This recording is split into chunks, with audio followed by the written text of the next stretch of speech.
எந்த நிலையில் இருந்தாலும் 10வது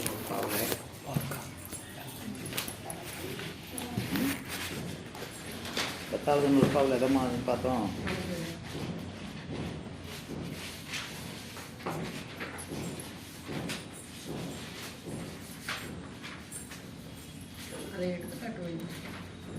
போனதை படித்த ஞாபகம் இருக்கா? எதில் நிற்பாட்டம்னு 10வது நூற்பா தானே?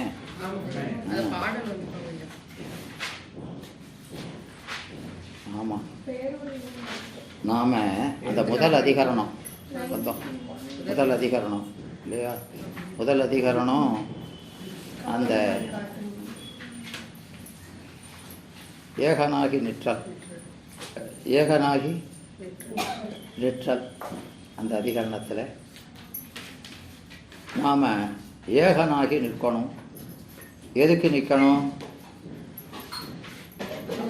அதுக்கு பல உவமைகளை சொன்னார். அதிலெல்லாம் குறை இருக்குதுன்னு நீக்கணும். நீக்கிட்டு இப்போ ஏகனாகி நிற்கிறதுக்கு ஓமையாக எதை சொன்னோம்?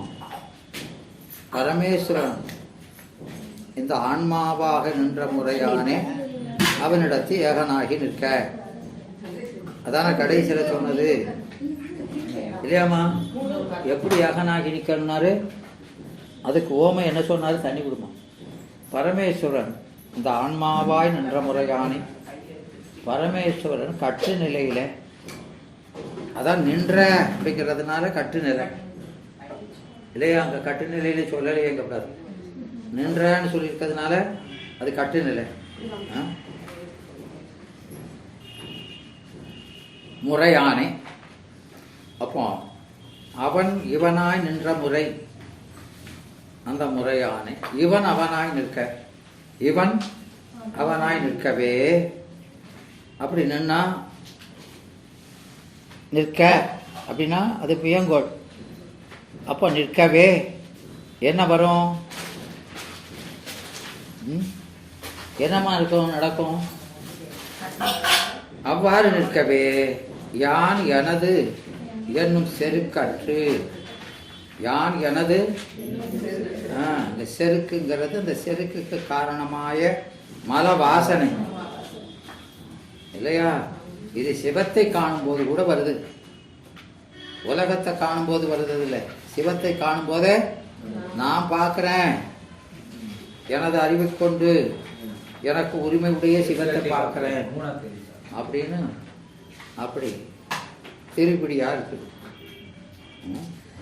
எனவே யான் எனதுங்கிற செருக்கு அது காரணமாக இங்கே திருப்பிடி, அந்த திருப்பிடி இருக்கிறதுனால என்ன? தெளிவின்மை, காட்சி தெளிவின்மை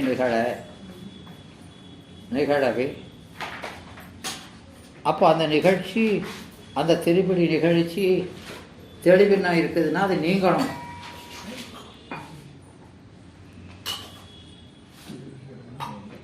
அந்த திருப்பிடிக்கு காரணம் தான் மலவாசனை இல்லையா? அப்போ அந்த செருக்கு அரணும் அற்று அற்று. அப்போ அந்த செருக்கு காரணமாக என்ன இருக்குது? காட்சி தெளியலை. அதுக்கு காரணம் மலவாசனை இல்லையா? அதனால என்ன ஆயிடுது? சீபாதத்தை அணையும், சீபாதத்தை அணைய முடியலை. விளங்குதா? சீபாதத்தை அணைதல் என்பது ஆனந்தம் பெறுதல் இல்லையா? யான் எனதுங்கிற செருக்கு அறல, அதனால அறிவு விளங்கலை. அறிவு விளங்காததுனால ஆனந்தமும் விளங்கலை. விளங்கிச்சடா? அதனால இப்போ இந்த நூற்பா அறிவு விளக்கத்தை மட்டும் சொல்றது தான். 11ஆம் நூற்பாவில் வரக்கூடிய ஆனந்த விளக்கமும் நிகழாது. இது நிகழன்னா அதுவும் நிகழாது இல்லையா? அப்படிங்கிறத சொல்றாரு. ஆகலான், ஆகலான் என்ன? ஏது ஆகலான்? அந்த தெளிவு, சிவஞான தெளிவு வருவதற்கு அந்த சிவகாட்சி தெளியணும், சிவகாட்சி தெளியணும். அதுக்கு என்ன செய்யணும்? அதுக்கு காரணமான மலவாசனை நீங்கணும். அது நீங்கிறதுக்கு என்ன செய்யணும்? ஏகனாகி நிற்கணும். பரமேஸ்வரன் எப்படி ஆன்மாவான் என்னானோ அது மாதிரி இவன் அவனாய் நிற்கணும்.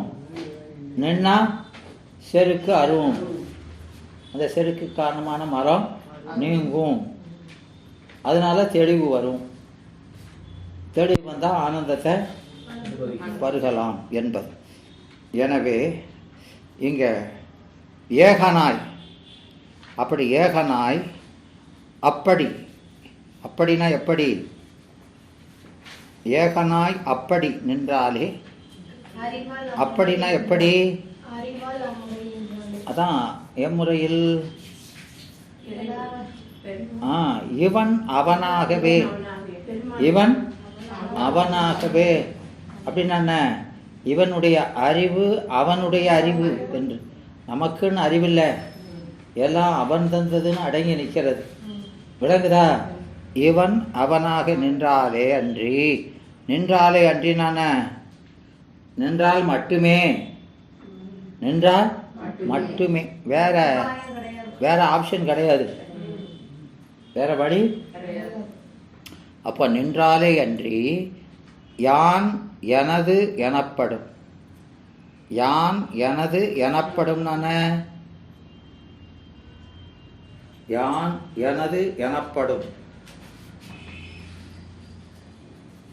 யான் எனது என்று பேத உணர்வுக்கு காரணப்படும், பேத உணர்வுக்கு எனப்படும்னா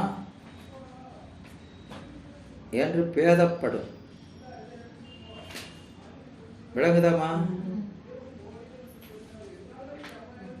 யான் எனது எனப்படும், யான்னு சொல்றது ஆன்மா, எனதுங்கிறது என்னது? என் அது, என்னுடைய அறிவு, அந்த அறிவிலா பார்க்கக்கூடிய சிவம் என்று பேதப்படுவது.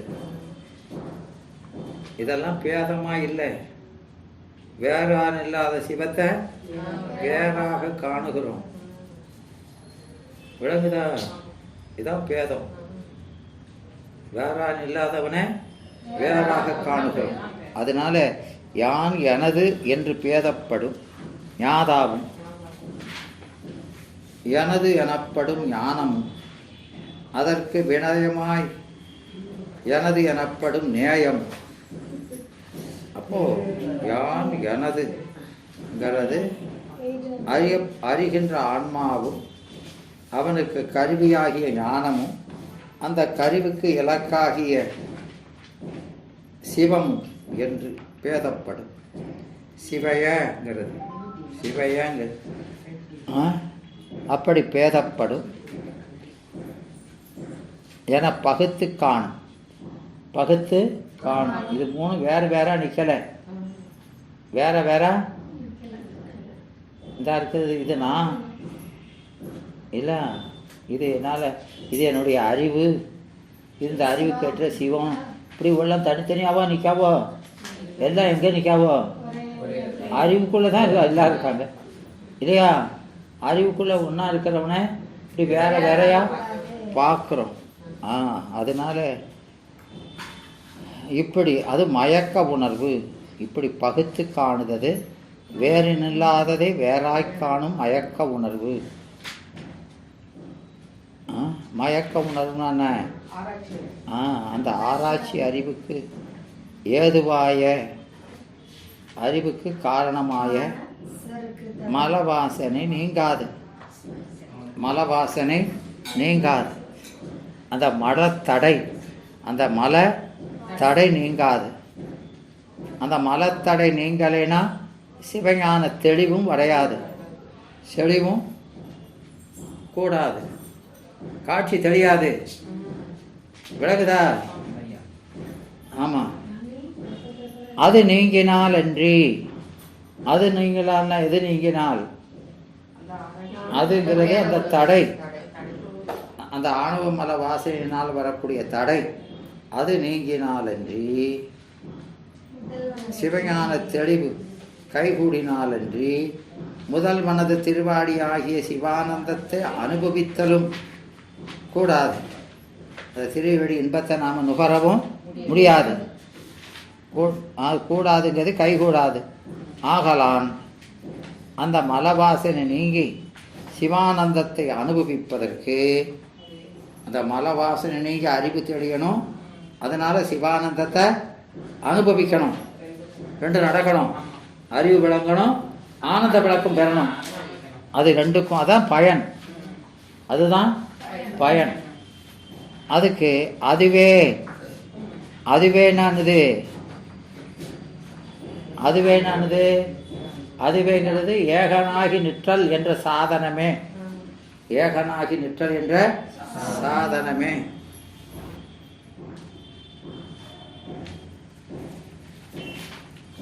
அது ஒண்ணுதான் அங்க நான் செய்யத்தக்கது இல்லையா? அதுவே சாதனம் என்பது, அதுவே சாதனம் என்பது கருவி.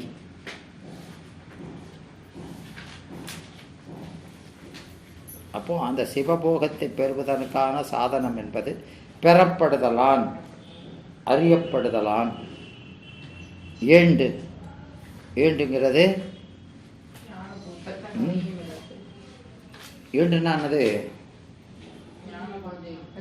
அந்த ஞான பூசனை பஞ்சாக்கரத்தை ஓதுதலாகிய ஞான பூசனை செய்யும் இடத்து பரமேஸ்வரன் இவ ஆன்மாவாய் நின்ற முறையான் அவனிடத்து ஏகனாகி அந்த பூசை செய்யும் போது இப்படி அவனோடு ஏகனாகி ஒற்றித்து நிற்கும் முறையில் நிற்க என மேற்கொண்டது, என மேற்கோளாய் உரைத்தது என்றவாறு செருக்குங்கிறது ஆகுபெயர். அந்த செருக்குக்கு காரணமாய ஆணவ மல வாசனையை குறித்தது.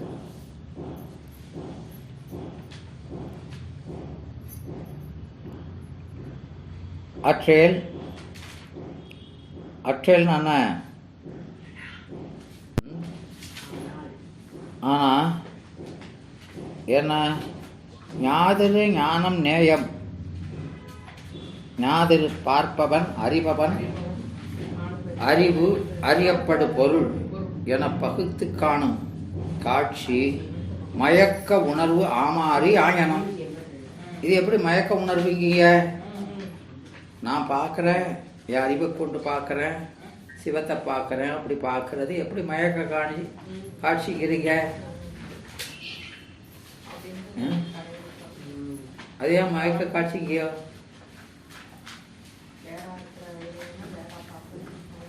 பகுத்து காண்பது தெளிவு காட்சியெல்லாம் சொல்லணும். பகுத்து காண்பது தெளிவு காட்சியெல்லாம் சொல்லணும். என்னமா அதைதான் கேட்கிறேன்.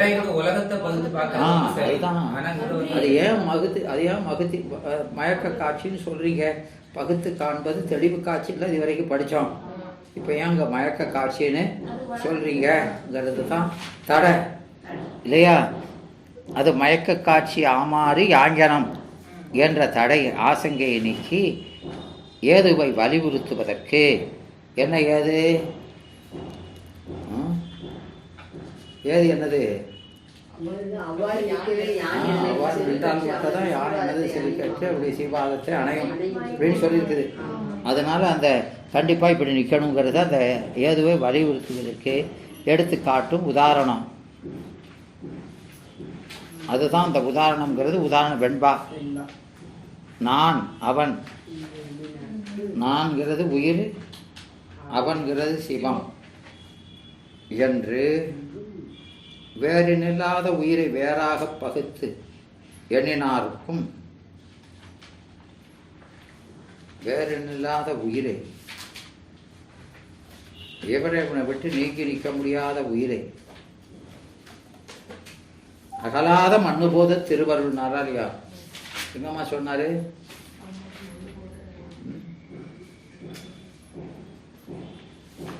சிபி 10 தான்.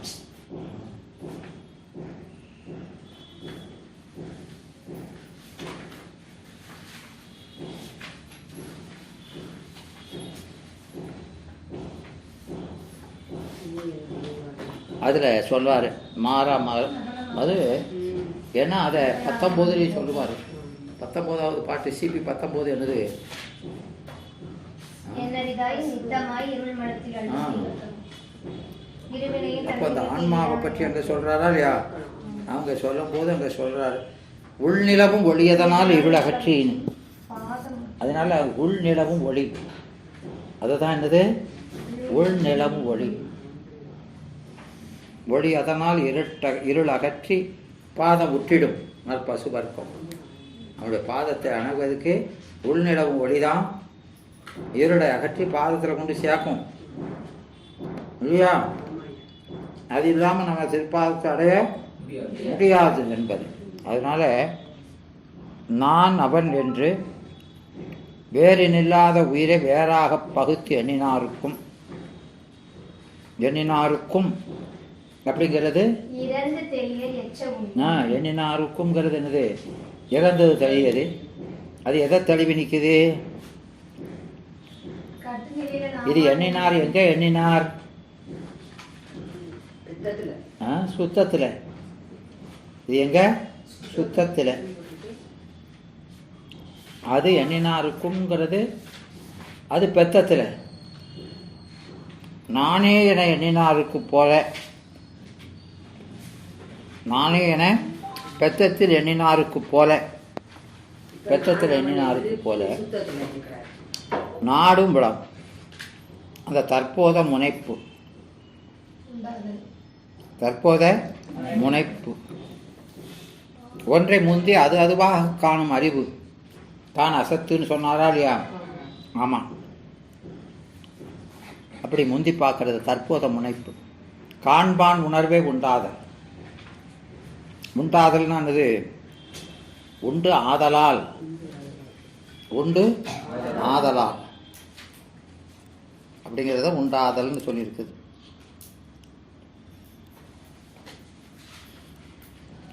இப்போ ஆதல்னா என்னது? அது செயற்கை. அப்போ அதுக்கு காரணம் மரம். அதனால காட்சி தெரியாது. தான் என ஒன்று இன்றியே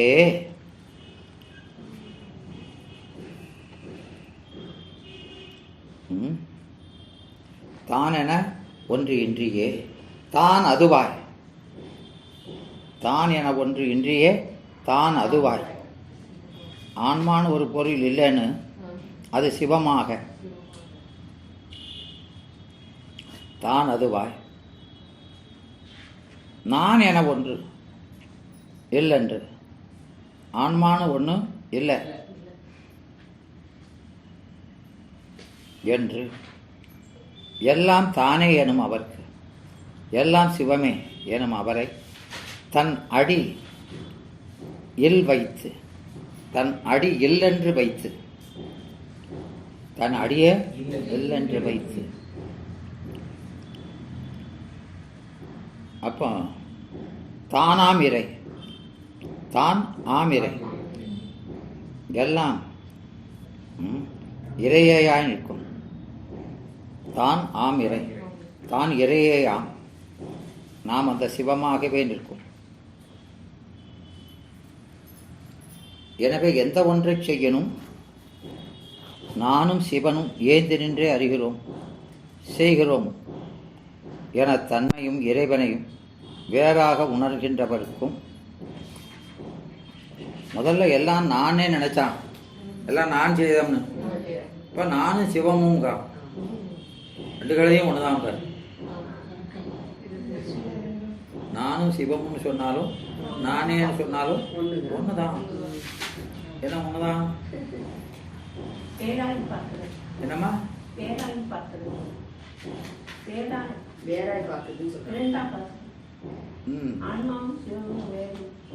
அங்க எல்லாம் நானேன்னு ஒன்னா தானே பார்த்தான். அப்ப அது தெளிவா?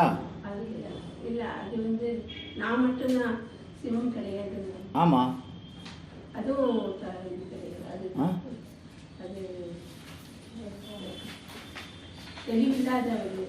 என்னம்மா? ஆமா, அப்படி சொன்னா அப்போ சிவம் இருந்தும் இல்லை, சிவம் சிறிதும் காட்சிப்படுதல் இல்லைன்னு அர்த்தம். நானே என எண்ணினா சிவம் சிறிதும் காட்சிப்படுதல் இல்லை. இப்ப நானும் சிவனும் அப்படின்னு என்னன்னா ரெண்டு பொருளா இருக்குது. அதுவும் திருக்குடி தான். ரெண்டு இருக்கக்கூடாது. அப்ப எல்லாம் நானே என்னன்னா அப்ப சிவம் இருந்தும் இல்லை. இப்ப நானும் சிவமும் என்னன்னா அதுக்கு என்ன சொல்லுங்க, சொல்லுங்க, அதுக்கு பதில் சொல்லுங்கம்மா. நானும் சிவனும்னு என்னன்னா அது என்ன, அதுக்கு விட என்னது?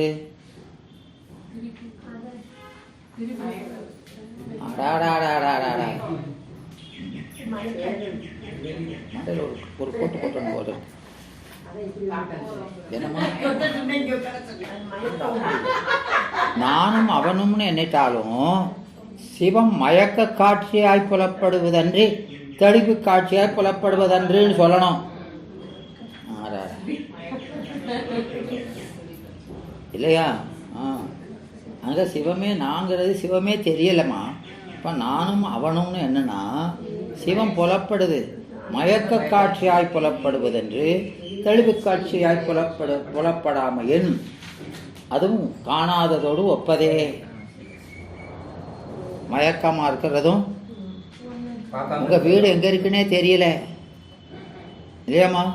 இப்போ வீடு தெரியுது, எது எது நம்ம வீடுன்னு தெரியலை. ரெண்டு வேலையும் ஒன்று தான். வீடே தெரியாமல் இருந்தது, இப்போ எது நம்ம வீடுன்னு தெரியலை. தெருவில் நிற்கான், வீடு எந்த வீடுன்னு தெரியலை. ரெண்டு வேலையும் ஒன்று தான். ஒன்று தானே? ஆமாம். அதைத்தான் அங்கே நாடும் குலம் உண்டு இல்லையா? அப்போ இங்கே நானே அப்படின்னா 100% அவன் தன்னை மட்டுமே நினச்சிட்டு இருக்கான். ஏன் நானும் அப்படின்னு நினைட்டாம்னாலே அங்கே தப்பு வந்துருச்சு. நான் கொஞ்சம் வந்தாலும் தெளிவு வராது. நான் நினச்சிட்டாலே தெளிவு போச்சு. நீ ஒன்றுமே அங்கே இல்லை, சீரோ அப்படின்னு நினைக்கும். நான் ஒரு பொருளே இல்லை, எல்லாம் அவனு முற்றிலும் ஒடுங்கினாலன்றி தெளிவில்லை. கொஞ்சம் லேசாக நினைச்சோம்னா போச்சு, வேற ஒன்றும் செய்யலை. என்னுடைய பங்கும் இருக்குதுன்னு நினச்சிட்டாலே அதுதானே அங்கே அந்த அந்த உயிர் விளக்கத்தில் சொல்கிறாரா இல்லையா? திருவள்ளுவர் பயனில்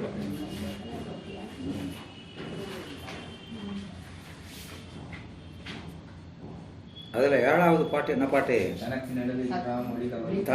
நிழலின்றான், தனக்கு நிழலின்றான் ஒளிகவரும் தம்பம் எனக்கவரன் இல்லாத இருள் அப்படிங்கிறார். இப்போ நாமனு லேசாக நினைச்சிட்டாலே அங்கே ஒரு நிழல் வந்துடும். என்ன வந்துடும்? நிழல் வந்துடும். அப்போ நிழல் வந்துட்டா படிகத்தில் நிழல் இருந்தால் அழுக்கு இருக்குதுன்னு அர்த்தம். விளங்குதாடா? நானேனா பூரா நிழலாக இருந்தது, இப்போ லேசு நிழலாக இருக்கு.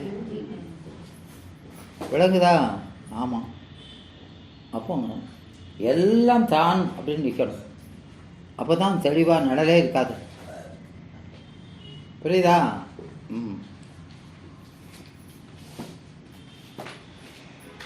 அங்கே அதெல்லாம் சொல்லிட்டு நான் என ஒன்று இல்லைன்று, நான் என ஒரு முதல் இல்லை, எல்லாம் அவனே முதல் என்று எண்ணுவாருக்கு. அப்படி எண்ணிட்டாங்கன்னா பெருமாள், அதாவது சரணாகதினா பூரண சரணாகதியாக இருக்கணும். கையை தூக்கிடணும், சரண்டர்னு. விளங்குதா? ஆமாம். அதனால் அந்த சேரையை கொடுக்கும்போதும் இழுத்து பிடிச்சா அப்படின்னா நம்மளால் முடியும்னு நினைக்கிறான்னு அர்த்தம். அது வரைக்கும் கொடுக்க மாட்டார்.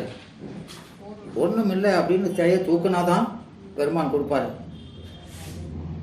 விளங்குதா? நம்மளால் கொஞ்சம் முடியும் அப்படின்னு நினைச்சாலும் வராது. என்னம்மா வேணுங்காரு? என்னதையே கேட்க ஆரம்பிச்சுக்கிட்ட, சேலை கேட்காரோ?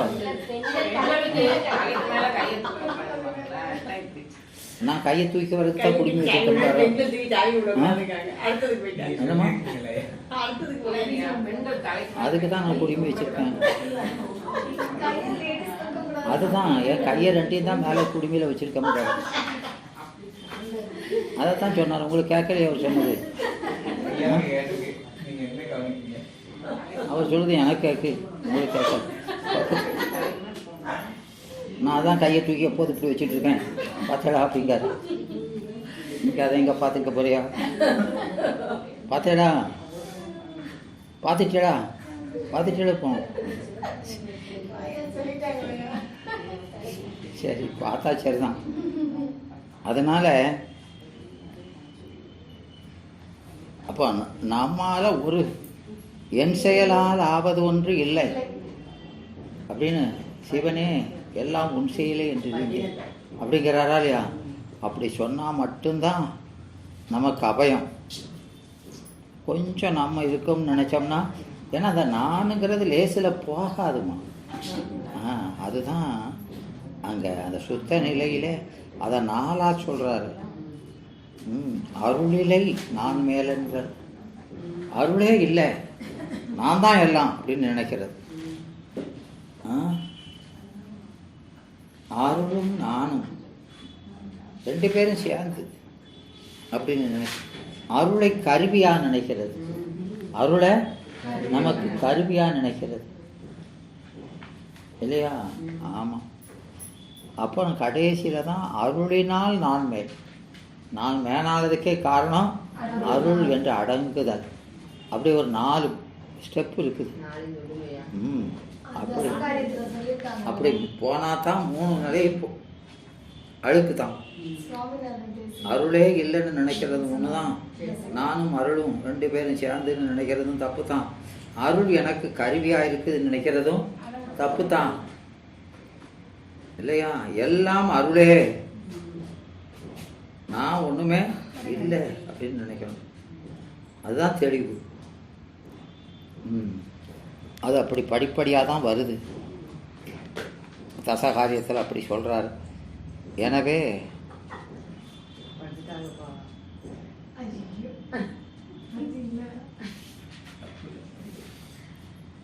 அப்போ எப்போ நாம் எல்லாம் பெருமானுடையதுன்னு நினைக்கிறோமோ அப்போ தான் ஆன்ம சுத்தி. அப்போ தான் ஆன்ம சுத்தி அங்கே நிகழுது. இங்கே யானென்றும் அவனென்றும் வேறு இல்லாத பொருளை பறித்து வகுத்து அறிந்து நிற்பாருக்கும் யானே என நிற்பாருக்கும் போல ஆன்மபோதம் முனைத்து தோன்றும். ஆதலால் அது தோன்றும் வழினா இடத்து தான் என்று ஒரு முதல் காணப்படுமாறின்றி அவன் அந்த உயிரையா உயிருக்கு பின்னால் ஒழிச்சுக்கிடுவான். எல்லாம் நீ நினச்சிடலாம், அப்போ நான் இதுக்குன்னு ஒழிச்சுக்கிடுவான். விளங்குதா?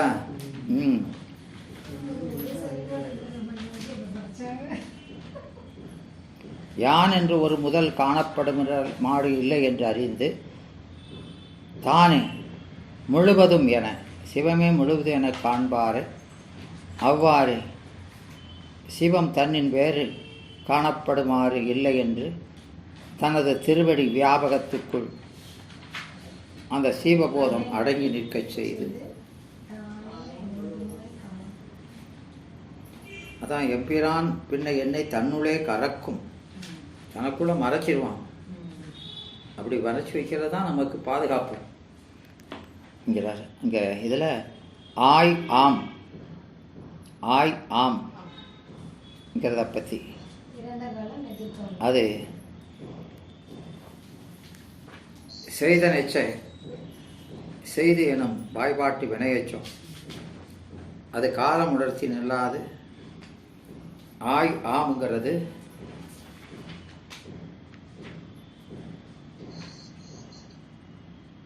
தானாம்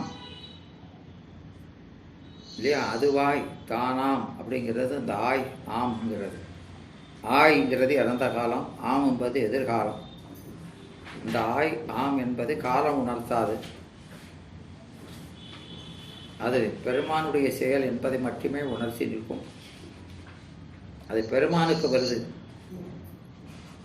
யாருக்கு வருது? அவன் கால கடந்தவன். அவனுக்கு போய் என்ன சொல்லக்கூடாது? ஆய்கிறது இறந்த காலம், ஆமுங்கிறது எதிர்காலம்னு அவனுக்கு சொல்லக்கூடாது. அது நல்லாருக்கு நஞ்சொத்து நட்டாருக்கு அமிழ்துவக்கும் இவன் என்பொழி போல. அது இறைவனுடைய வினை என்பது மட்டும்தான் சொல்லணுமே தவிர காலம் சொல்லக்கூடாது அவனுக்கு. தோலொழியா ஒளியாகிய கண்ணொளி காணும் ஒளி. அப்போ அந்த காணும் ஒளியும் தூல ஒளியாகிய காணும் ஒளியும், அதாவது கண்ணொளியும், சூக்கும ஒளியாகிய காட்டும் ஒளியும், அது விளக்கொளியும் கலந்து காட்சி நிகழும் இடத்து அது ரெண்டும் அத்திவிதமாய் கலந்து நிற்கும் நிலை கண்ணொளி கண்டதோ அல்லது விளக்கொளி கண்டதோ என பகுத்து அறிய வாராமையின்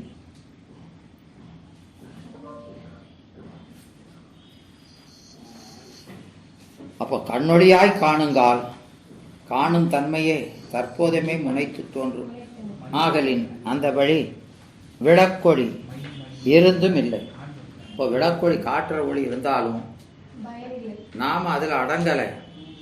விளக்கொளி இருக்கு, ஆனால் நாம் அதில் அடங்காமல் நாம் பார்க்குறோம்னு நினைக்கிறோம். அப்போ அந்த விளக்கொளி இருந்தும் இல்லை. அந்த காட்டுகிற பயனை செய்தாலும் அது பயன் நமக்கு முழுதும் கிடைக்காது. அது இருந்தும் இல்லாதது போல தான். காட்டுற ஒளி இருந்தும் இல்லாதது போல தான். ஏன்னா நாம் காணுகிறங்கிற தன்மை தான் அங்கே முனைச்சி நிற்குது. அது காட்டுதுங்கிறத பின்னால் தள்ளிடும்.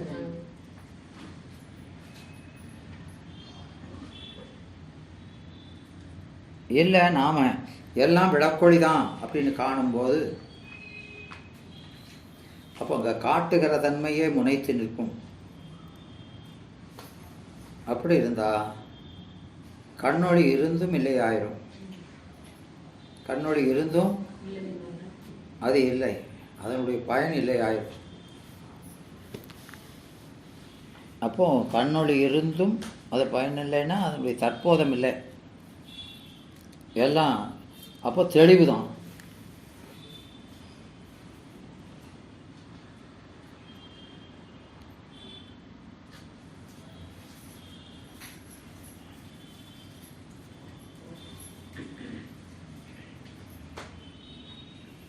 அப்போ அந்த உபகாரம் இருந்து கூட நமக்கு இல்லை. விளக்கொளியாய் காணுங்கால் எல்லாம் காட்டுகிற ஒளி தான் என்று அதை விளக்கொளி இந்த காணும் ஒளியில் அடக்கி நாம் காணும் இடத்து அதை காட்டும் தன்மையே அந்த விளக்கின் உபகாரமே முனைத்து தோன்றும் ஆதலில் கண்ணொளி இருந்தும் இல்லை.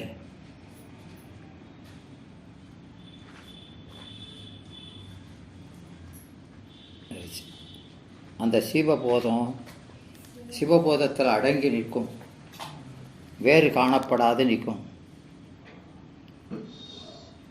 ரெண்டா பகுத்து கண்டாலும் தெளிவில்லை.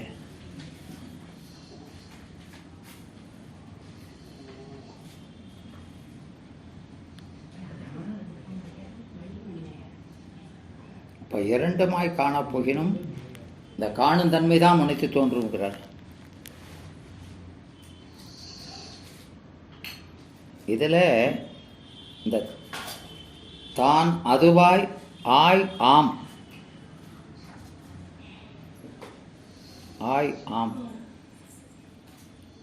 அப்படிங்கிறது, இந்த ஆய் ஆம்ங்கிறது அந்த செய்தி என வாய்பாட்டு வினையச்சம். செய்து செய்யு செய்வு செய்தன் செய்யியல் செய்ய செய்யின் செய என்கிற அறுவகை வினை எச்சம் இருக்குது. அந்த வினை எச்சத்தில் இந்த செய்தி எனும் வாய்பாட்டு வினை எச்சம்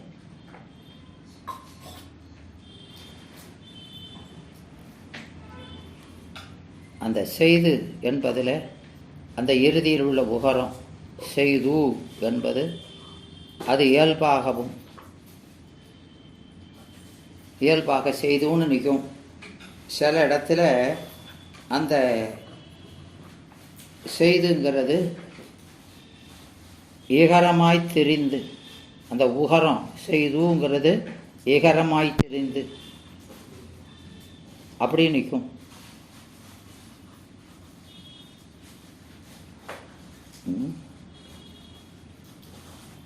அந்த உகரமாக நிற்கிறது இயல்பு, அது இகரமாய் தெரிகிறது.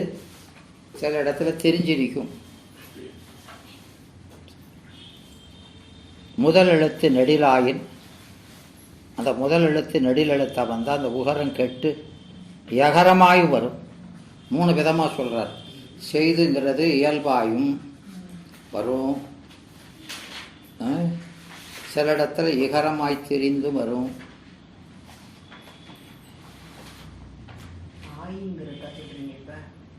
சில இடத்துல அந்த உகரம் கெட்டு எகரமாயும் வரும்.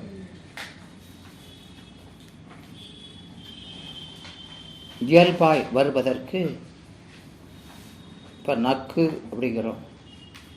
நக்குங்கிறது அது நக்குங்கிறது செய்தி என்ன வாய்ப்பாட்டு வினைச்சோம். அது ஊன்னு முடிஞ்சிருக்குது, அது உகரம் இயல்பாய் இருக்குது. ஈகரமாய் தெரிஞ்சு வருவதற்கு இப்போ எஞ்சிங்கிறது செய்தி என்ன வாய்ப்பாட்டு வினையச்சந்தான். அஞ்சி அப்படின்னு வர்றது அந்த எஞ்சு அப்படிங்கிறது எஞ்சி அப்படின்னு தெரிஞ்சு நிற்குது.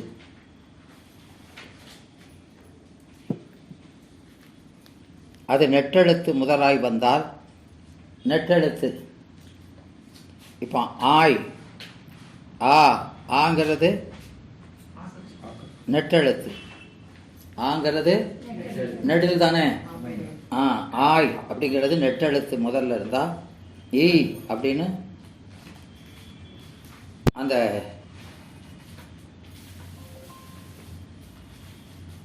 உகரம் கெட்டு தெரியாம அது கெட்டு ஆய் என்று வரும்.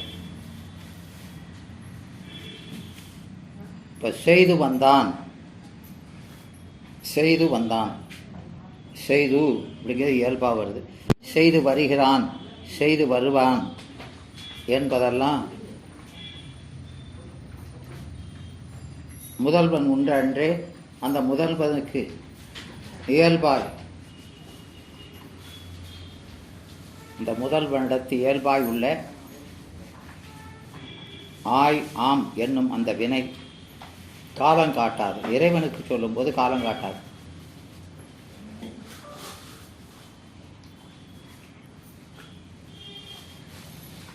இந்த செய்து வருவான் வருகிறான் அப்படிங்கிறது, வருகிறான்ங்கிறது நிகழ்காலம், வந்தான்கிறது இறந்தது, வருவான்கிறது எதிர்காலம். இதெல்லாம் இறைவனுக்கு வந்தால் அப்படி சொல்லக்கூடாது.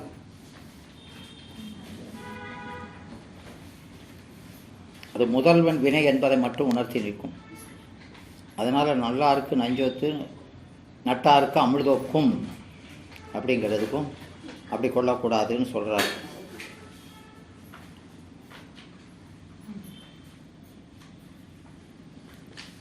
அதை இந்த கருத்து பற்றி தான் சிவப்பிரகாசம் 58வது செய்யுளில் கண்ணொளி விளக்களித்து காட்டிடும் எண்ணில் முன்னம் கண்ணொளி ஒன்றுமின்றான். கண்ணொளி விளக்களித்து காட்டிடும் எண்ணில் முன்னம் கண்ணொளி ஒன்றுமின்றான். விளங்குதாமா? இப்போ கண்ணு பார்க்குது, விளக்கொளி இருந்தால் தானே பார்க்குது. கண்ணொளி விளக்கழித்து காட்டிடும், விளக்கு தான் அதுக்கு காட்சியை கொடுத்து அதை பார்க்க வைக்குதுன்னு சொன்னால் அதுக்கு முன்னால் கண்ணுக்கு அதுக்கு ஒளியே இல்லைன்னு அர்த்தம். அப்படித்தானே? ஆமாம். முன்னம் எண்ணடியில் முன்னம் கண்ணொளி ஒன்றுமின்றான். கண்ணுக்கு ஒளியே இல்லைன்னு அர்த்தம். விளக்கு தான் ஒளியவே கொடுத்துருக்குன்னு அர்த்தம். அப்படி சொல்ல முடியாது. அப்படி சொல்ல முடியாது. ஏன் முடியாது? கண்ணொளியோட விளக்கொளியும் ஏமா கண்ணொளிக்கு இப்போ விளக்கு தான் ஒளியை கொடுக்குது, கண்ணுக்கு ஒளியே இல்லைன்னு சொல்கிறாங்க. ஏன்னா அந்த ஒளி இல்லைன்னா கண்ணு ஒன்றுமே தெரியல. இப்போ கொஞ்சமாக தெரிஞ்சுது, முதல்ல விளக்கு வச்சோன்னா நல்லா தெரியுது அப்படின்னா உனக்கு கொஞ்சம் காட்சி கண்ணில் இருக்குதுன்னு சொல்லலாம். உனக்கு சுத்தமாக தெரிய மாட்டேங்குது. விளக்க வைக்கலைன்னா விளக்க வச்சாதான் தெரியுது. அப்போ உனக்கு இருக்குதுன்னு எப்படி சொல்ற நீ கண்ணுக்கு ஒளி இருக்குன்னு?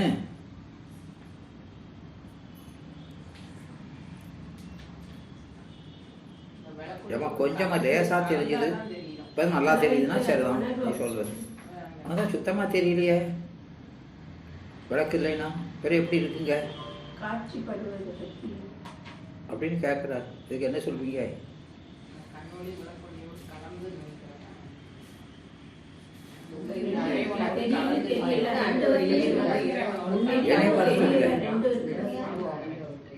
ஏன்ட்ட சொல்லுங்க, நான் தானே கேட்கேன். ஏன்ட்ட சொல்லுங்க.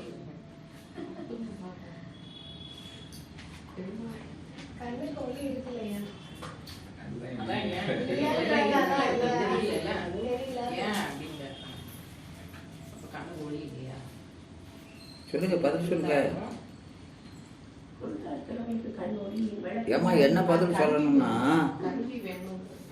ஐயா நீங்க விளக்கு இல்லைன்னா எனக்கு சுத்தமாக தெரியலங்கிறது சரிதான்.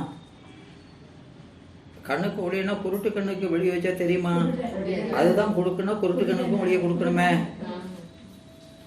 குருட்டு கண்ணுக்கு அது லைட்டை போட்டாலும் தெரியலை. இப்போ என் கண்ணுக்கு தெரியுது, அந்த குருட்டு கண்ணுக்கு தெரியல. அப்போ என் கண்ணில் ஒளி இருக்குதுன்னு அர்த்தம். அதுக்கு விளக்கே ஒளியை கண்ணுக்கு ஒளியை தருதுன்னா குருட்டு கண்ணுக்கு அது கொடுக்கணும். குருட்டு கண்ணுக்கு கொடுக்க முடியல, அதனால என் கண்ணில் ஒளி இருக்குதுன்னு தெரியுது சொல்லணும். சொல்லுவீங்களா? பதில சொல்லிட்டு பழபடி கேளுங்க. கண்ணு இருக்குது,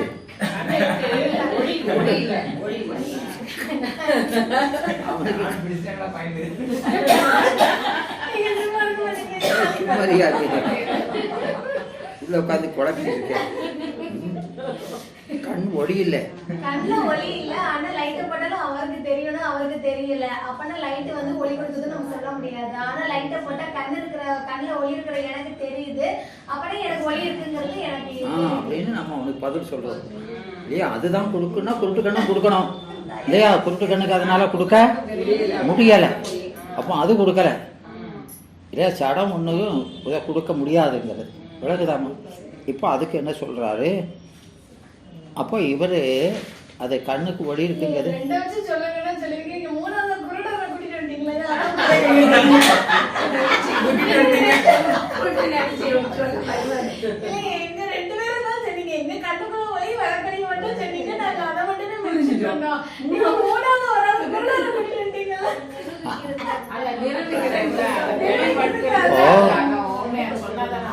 அதாவது என்ன சொல்றாருன்னா, இப்போ கண்ணு ஒரு இருட்டுக்குள்ள நிற்கிது. ஒரு இருட்டுக்குள்ள நீங்க நிற்கீங்க. ஆனால் தூரத்தில் ஒரு ஒளி இருக்கிற இடத்துல ஒரு பொருள் இருந்தால் நீங்கள் இங்கேருந்து பார்க்க முடியுது. அந்த ஒளி உங்கள் கண்ணில் கலக்கலை, ஆனால் கூட ஒளியில் இருக்கிற பொருளை நீங்கள் பார்க்குறீங்க. இந்த கண்ணொளி தான் உனக்கு ஒளியை தந்ததுன்னு சொன்னால், ஏன் அந்த லைட்டு போய் என் கண்ணிலே படலை? நான் எங்கே நிற்கேன்? இருட்டுக்குள்ளே தான் நிற்கேன். அந்த பொருள் வெளிச்சத்தில் இருந்தால் என்னால் பார்க்க முடிகிறது. அப்போ என் கண்ணில் ஒளி இருக்குதுன்னு அர்த்தம் அப்படிங்கிற விளங்குதா? அந்த பொருள் ஒளியில் இருந்தால் நான் இருட்டுக்குள்ளே இருந்தால் கூட அந்த வெளிச்சத்தில் இருக்க பொருளை பார்க்குறேன். இருக்கு. ஒளி இருக்குன்னு தானே அர்த்தம்.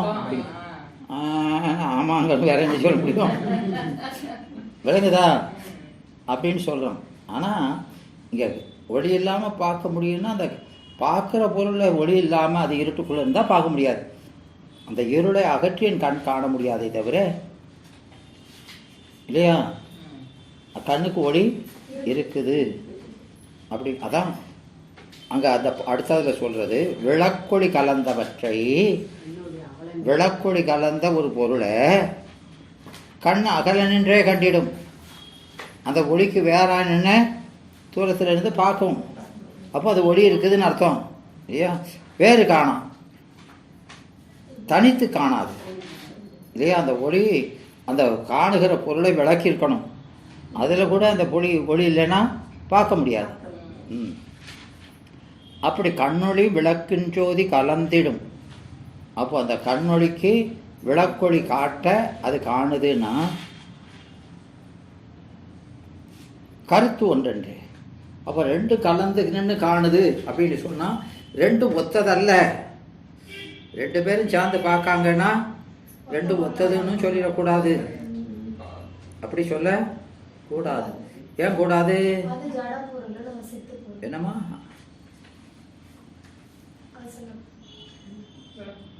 கண்ணு ஜடம் தானே, கண்ணு ஜடம் தான். இது ஒரு கருவி, அந்த கருவியை விளக்குற ஒரு கருவி. உயிர் தான் சித்து, கண்ணும் ஒரு சடம் தான். ஏன் அப்படி சொல்லக்கூடாது? ரெண்டு பேரும் கலந்து பார்க்காங்க, ரெண்டு பேரும் சமம்னு சொல்லக்கூடாதுங்காரு. ஒரு வேலை ரெண்டு பேர் சேர்ந்து செய்கிறீங்கன்னா அவளுக்கு 50%, இவளுக்கு 50%ன்னு அப்படி சொல்லிடக்கூடாதுங்க. ஏன்? ரெண்டு பேரும் சேர்ந்து பார்க்குறோம் அப்படின்னு சொல்கிறவங்க இருக்காங்க. சிவசமவாதியெல்லாம் அப்படி தான். நாம் அதை மறுக்கிறோம். நாம் என்ன சொல்கிறோம்? 50-50 இல்லைன்னு சொல்கிறோம். அப்போ எப்படி தான் சொல்கிறது? எப்படியாவது சொல்லி சொல்லுங்க. என்னம்மா? 75 சொல்லிக்கலாமா?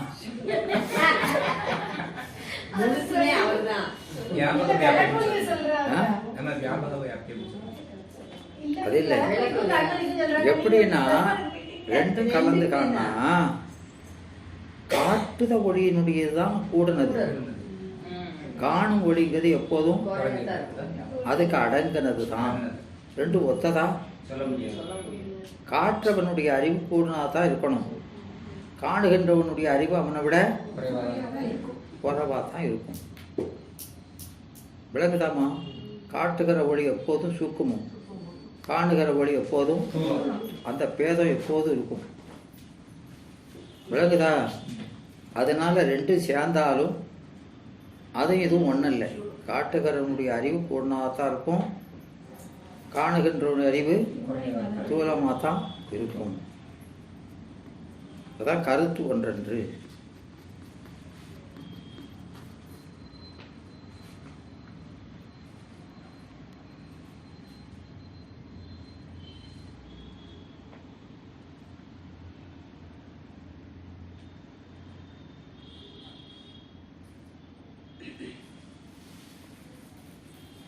அதனால சொல்றாரு,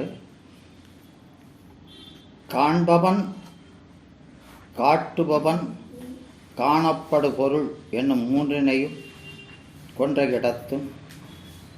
அப்படி மூணா பார்த்தாலும் முக்தி இல்லை. மூணு இருக்குதுன்னு நினைச்சாலும் முக்தி இல்லை. அதனால காண்பவனையும் காணப்படு பொருளையும் காட்டுபன் அருள் வழியாக கொள்வதே முக்தி என்று உமாபதி சொல்லுவார். அதனால கண்ணொளியை வேறாக காண்டலும் விளக்கொளியோடு கலந்து அந்த விளக்கொளியாய் காண்டலும் ஆகிய காட்சி ரெண்டில் மயக்க காட்சி எது, தெளிவு காட்சி எது என்று ஆராயுமிடத்து கண்ணொளியானது எந்த ஒளியை கூடிற்றோ அது கூடினும் அந்தந்த ஒளிவடிவாய் காணப்படும் தன்மை உடையதை அன்றி தனித்து காணப்படுமாறு இல்லை. ஆதலால் கண்ணொளி எந்த ஒளியோடு கூடினாலும் அந்த ஒளிவடிவாய் காணப்படுவது தான். அதுக்கு வேறாக தனித்து காணப்படுகிற தன்மை உடையது அல்ல.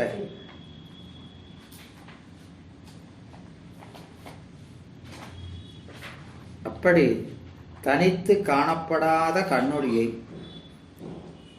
தனித்து காணப்படாத அந்த கண்ணொளியை வேறாக தனித்து காண்டல். கண்ணுக்கு ஒளி இல்லாமல் காட்சியே விளங்காது. அப்படி இல்லாத தனியாக பார்த்துக்கிறதுன்னு நினைக்கிறது மயக்க காட்சி. அதே போல உயிர் அறிவுடையது தான். ஆனால் அதுக்கு ஒருத்தன் விளக்காம அதை அறியவே, அப்போ அது தானே அறிகிறதுன்னு நினைச்சா அது மயக்க காட்சி. ஏன்னா அது வியஞ்சகமின்றி எதையும் அறியாது. கண்ணும் அப்படித்தான், அது வியஞ்சகமின்றி எதையும் காணாது. அந்த அந்த வகையில் கண்ணும் உயிரும் ஒத்து இருக்குது. விளங்குதா? அப்போ கண்ணு நாம் ஒளியினுடைய துணை இல்லாமல் பார்க்கணும்னு நினச்சா அது மயக்கம்தான். அப்படி இருந்தால் காட்சியே நிகழாது இல்லையாம்மா? இருட்டுக்குள்ளே நிப்பாட்டிக்கிட்டு நல்ல கண்ணு தான், கண்ணு நல்ல பவர்ஃபுல்லாக தான் இருக்குது. ஆனாலும் இருட்டுக்குள்ளே கொண்டு காட்டிட்டு பாருன்னா எனக்கு தான் நல்லா கண்ணு தெரியுமில்ல, பாருன்னா பார்க்க முடியாது. விளங்குதா? நல்லா உத்து பாருனாலும் எவ்வளோ உத்து பார்த்தாலும் தெரியாது இல்லையா? அதுபோல் ஆன்மா அதுக்கு முற்றியில் நல்ல அறிவு விளங்கி நின்னா கூட அது தனித்து எதையும் அறியாது. அவன் அறிவித்தா மட்டும்தான் அறியும். ஏமா அப்படி வச்சிருக்கிறாரு? அதையாங்க இப்படித்தான் செய்யலாம் இல்லைம்மா. ஏன்னா அப்படி இருக்கிறது தான் நமக்கு பாதுகாப்பு. பெருமாள் செஞ்சிருக்காருன்னா அது பெரும் கருணைன்னு நினை. விளங்குதாம்மா? இந்த சின்ன பிள்ளைகளுக்கு எல்லாம் இல்லைம்மா, சின்ன குழந்தைக்கு எல்லாம் செய்கிற மாதிரி ஒரு இது இருந்தால் தப்பாக செஞ்சிருக்கலாமா? அந்த குழந்தைய எதுவும் அப்படி வச்சிருக்கிறாரு? அதுக்கு அறிவு விளங்கலைன்னா செயலும் விளங்கக்கூடாதுன்னு வச்சிருக்கிறாரு இல்லையாம்மா? அது தொட்டில் கிடக்க அது தானே எந்திரிச்சு போய் எல்லாம் செய்கிற மாதிரி இருந்ததுன்னா என்னெல்லாம் செஞ்சிடும்? நம்ம கண்டதெல்லாம் செஞ்சிருமா இல்லையா? இல்லையா? அதனால தான் அப்படி வச்சிருக்கிறாரு. ஏன்னா அதுக்கு அறிவு தெளிவில்லை. அப்போ செயலும் செயல் இல்லாமல் ஆக்குறாரு. அப்படி வைக்கிட்டா விபரீதம் ஆயிருமா இல்லையாம்மா? இப்போ நல்ல அறிவு விளங்காததுக்கு ஒரு பெரிய ஒரு அறிவில்லாதவன் கரியில் பெரிய ஒரு ஆயுதத்தை கொடுத்துட்டா என்ன செய்வான்? அதை கொண்டு தப்பால செஞ்சிருவான் இல்லையாம்மா? அப்போ கொடுக்கக்கூடாது தானே, அதுக்கு தான் கொடுக்க மாட்டேக்காரு அவர். விளங்குதாம்மா? நம்மளை இப்படி வச்சிருக்கதான் நமக்கு எப்போதுமே எது செய்யணும்னு நமக்கு தெரியாது. நமக்கு இப்படி இருக்கிறது தான் பாதுகாப்புடா. நமக்கு எல்லாம் செய்கிற மாதிரி கொடுத்துட்டோம்னா கண்டதை செஞ்சிடும்.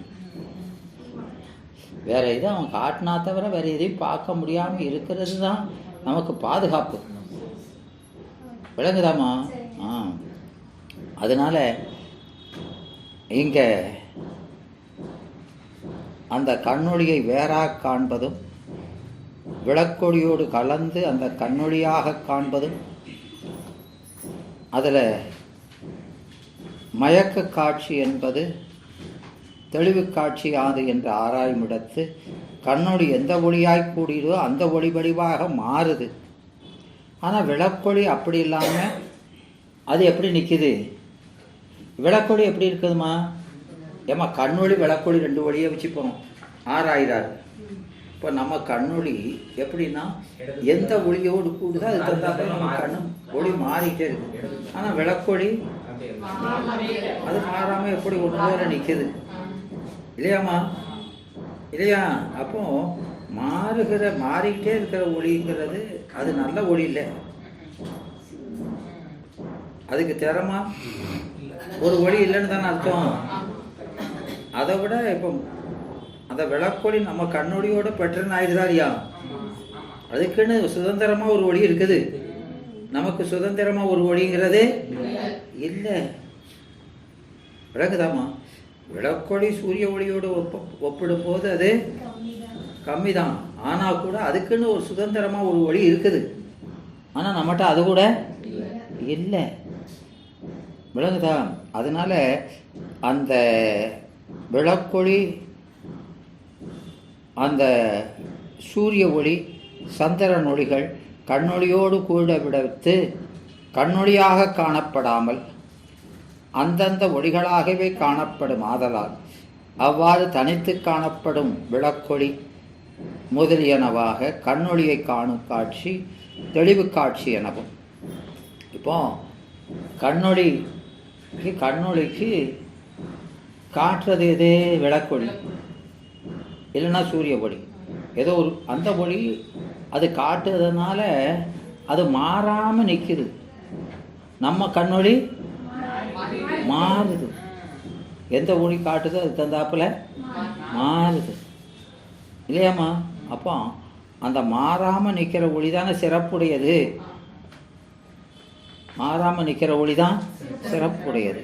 அப்போது அந்த ஒளி எது கூட கலந்தாலும் கலப்படமில்லாமல் நிற்கிது. ஆனால் நாம் என்ன ஆயிடுறோம்? மாறிடுறோம். விளங்குதாம்மா? அப்போ நம்ம ஒளியாக பார்க்குறோங்கிறதெல்லாம் மயக்க காட்சி தான். மயக்க காட்சி தான். அதனால அந்த கண்ணொளியை விளக்கொளி முதலியனவாக காணும் காட்சி அது மயக்க காட்சி, தனித்து காண்டல். அப்போ விளக்கொளி முதலானாக கண்ணொளியை காணும் காட்சி தெளிவு காட்சி. காற்ற ஒளியாகவே நாம் காணணும். காற்ற ஒளியாகவே எல்லாம் அது மாறாமல் நிற்கிற ஒளி அதானே, அதுதான் எல்லாம்னு நினைக்கணும். சூரிய ஒளி தான் எல்லாம்னு கண்ணொளி இந்த சூரிய ஒளியில் எவ்வளவு அடங்கி நிற்கிறதோ அவ்வளவு தெளிவு. விளங்குதாமா? இல்லை நம்ம தான் பார்க்குறோம் அப்படின்னு நினச்சா காட்சியே இல்லை. ரெண்டுமா பார்த்தா மயக்கம்தான். விளங்குதா? அதனால அந்த தனித்து உயிரை தனித்து காண்டல் சிவமய காண்டலும் என்ற இரண்டில் மயக்க காட்சியாது தெளிவு காட்சியாது என்று ஆராயுமிடத்து உயிருக்கு யாதானும் ஒன்றை சார்ந்து அதன் வடிவாய் நிற்பதன்றி தனித்து நிற்பது இல்லை. ஆதலால் தனித்து நில்லாத உயிரை தனித்து நிற்பதாக அறிவதுங்கிறது மயக்க காட்சி தான். நாம் பார்க்குறோம்னு நினச்சாது மயக்க காட்சி தான். நமக்கு தனியாக எதையுமே அறிய முடியாது. சிவம் உயிரை கூறியவிடத்தும் சிவமாய் விளங்குவதன்றி உயிராய் விளங்காமல் நம்மோட கலந்தாலும் சிவஞானம் அது மாறாமல் இருக்குது. நமக்கு அது தந்தாப்புல நம்ம அறிவு மாறுது. அப்போ சிவமாய் நாம் காண்பது தான் தெளிவு. நாம காண்பது மயக்கம். அவனும் நானும் காக்கிறதும் அதுவும். நாமன்னு காட்டினா காட்சியே இல்லை. நானும் அவனும் காட்சா மயக்கம். எல்லாம் அவனேன்னு நினைச்சா தெளிவு. விளங்குதாமா? இப்போ நானே எனக்கே எல்லாம் தெரியும் அப்படின்னு ஒருத்தர் நினச்சிக்கிட்டு இருந்தான்னா அவன் சொல்கிறது, இப்போ நான் பாடம் நடத்துகிறேம்மா, இதை வச்சுக்கோங்க, இதை ஞாபகம் வைங்க, புரியுதா? இப்போ நான் பாடம் நடத்துகிறேன், இதை பார்த்தா இதெல்லாம் எனக்கு நான் முன்னாலே படிச்சுட்டேன், எனக்கு எல்லாம் தெரியும் அப்படின்னு நினச்சிக்கிட்டு இருந்தீங்கன்னா நான் சொல்கிறத சிறிதும் கேட்க மாட்டீங்க. அப்போ நான் சொன்னாலும் அறிவித்தாலும் அறிவிக்கிற பயன் உங்களுக்கு முழுமையாக இல்லை, சுத்தமாக இல்லை, இல்லையாம்மா?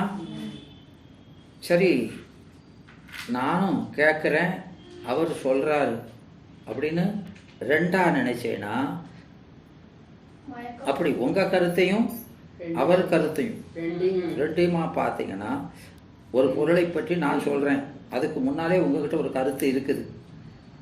இந்த 10ஆம் நூற்பாவை பற்றி உங்களுக்கு ஏற்கனவே ஒரு கருத்து இருக்குது. அப்போ அந்த கருத்தோடு நான் சொல்கிற கருத்தை ஒப்பிட்டு பார்க்குறீங்க, ஆராய்ச்சி நடக்குங்க. அங்கே என்ன நடக்குது? அப்படி இருந்தாலும் நான் சொல்கிறது முழுமையாக உங்களுக்கு போய் சேராது, முழுமையாக சேராது. நமக்கு ஒன்றுமே தெரியாது, அவர் என்ன சொல்கிறாருங்கிறது தான் கேட்கணும்னு எப்படி கேட்டீங்களோ அப்போ தான் தெளிவு. ஏன்னா உங்களுக்கு அதை தான் என்ன சொல்லுவாங்கன்னா, நானும் அவளும் நினைக்கிறத அதை ப்ரீ ஆக்குப்பைடு ஐடியாஸும்பாங்க. ஏற்கனவே இதை பற்றி உங்ககிட்ட ஒரு கருத்து இருந்ததுன்னா அந்த கருத்தை லேசில் அழிச்சிட்டு புதுசாக எழுத முடியாது. ஓவர் ரைட்டிங், ஒன்றுக்கு மேலே இதை எழுதுனா அது தெளிவு இல்லாமல் அதுவா இதுவான் அது மயக்கம். நீங்கள் எல்லாம் தெரியணுன்னா அங்கே எழுத்தே விழாது, எழுத்தே அது ஃபுல்லாக பிளாங்கு. இது ஓவர் ரைட்டிங் இல்லையா? எல்லாத்தையும் அழிச்சிட்டு புதுசாக எழுதுனா அது தெளிவு அப்படின்னு வச்சுக்கோங்க. புரியுதாம்மா?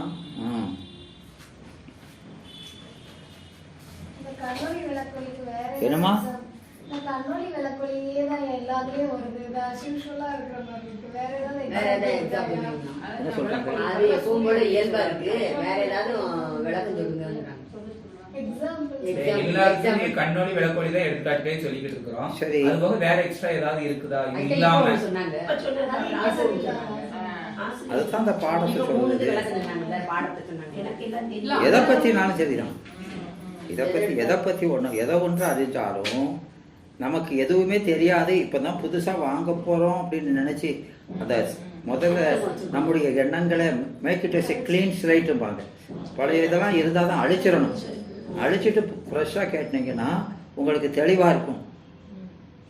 நமக்கு எல்லாம் தெரியும் அப்படின்னு முதல்ல நினச்சிட்டிங்கன்னா அவன் என்ன சொன்னாலும் உங்களுக்குள்ளே போகவே போகாது.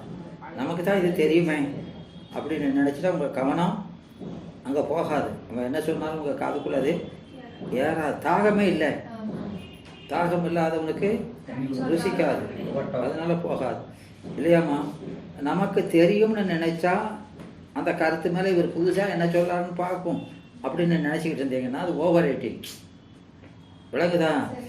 இங்கே கம்ப்ளீட்டாக அழிச்சிட்டு புதுசாக அதை எழுதிக்கிட்டு அதுக்கப்புறம் போய் கம்பேர் பண்ணணுமே தவிர இப்போ நாம் கேட்கும் போதே என்ன செய்யக்கூடாது, ஓவர் ரைட்டிங் செய்ய கூடாது. இல்ல அதனாலதான் ஞானேந்திரியத்துல தாமச குணம் மிகுந்து இருக்குதாங்க. என்னமா? ஞானேந்திரியத்துல தாமச குணம் மிகுந்து இருக்குல்ல. ஆமா, அதுதான் அதுக்கு காரணம். அப்படி வருவதற்கு காரணம் நாங்கிற அந்த முனைப்பை ஏற்படுத்துவது தாமச குணம்ங்கிற மாதிரியா? அதுக்காக சொல்றோம். பொதுவா நாம எது கேட்டாலும் அவங்க என்ன சொல்றாங்கங்கிறது நமக்கு முழுசா போகணும்னா என்ன செய்யணும்? ஆமா, அந்த இதை நம்முடைய கருத்தெல்லாம் ஒரு பக்கத்தில் ஒதுக்கி வச்சுட்டு ஃப்ரெஷ்ஷாக அதை ரிசீவ் பண்ணணும்.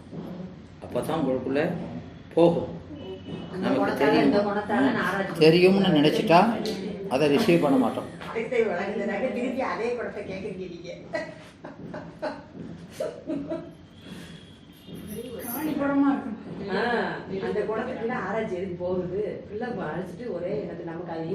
அதனால இங்க அவ்வாறு கண்ணுக்கு அந்த ஒளி இருக்குங்கிறது. அப்போ அதை கேட்குறாரு, இவ்வாறு கண்ணொளியை விளக்கொளியாக காணாது எல்லாம் காட்டுகிற ஒளின்னு தான் பார்க்கணும். அப்படி பார்த்தா தான் தெளிவுங்கிறோம். விளக்கொளியின் முன்னர் கண்ணொளியின் சக்தி மடங்கி போதலால் விளக்கொளியைப் போல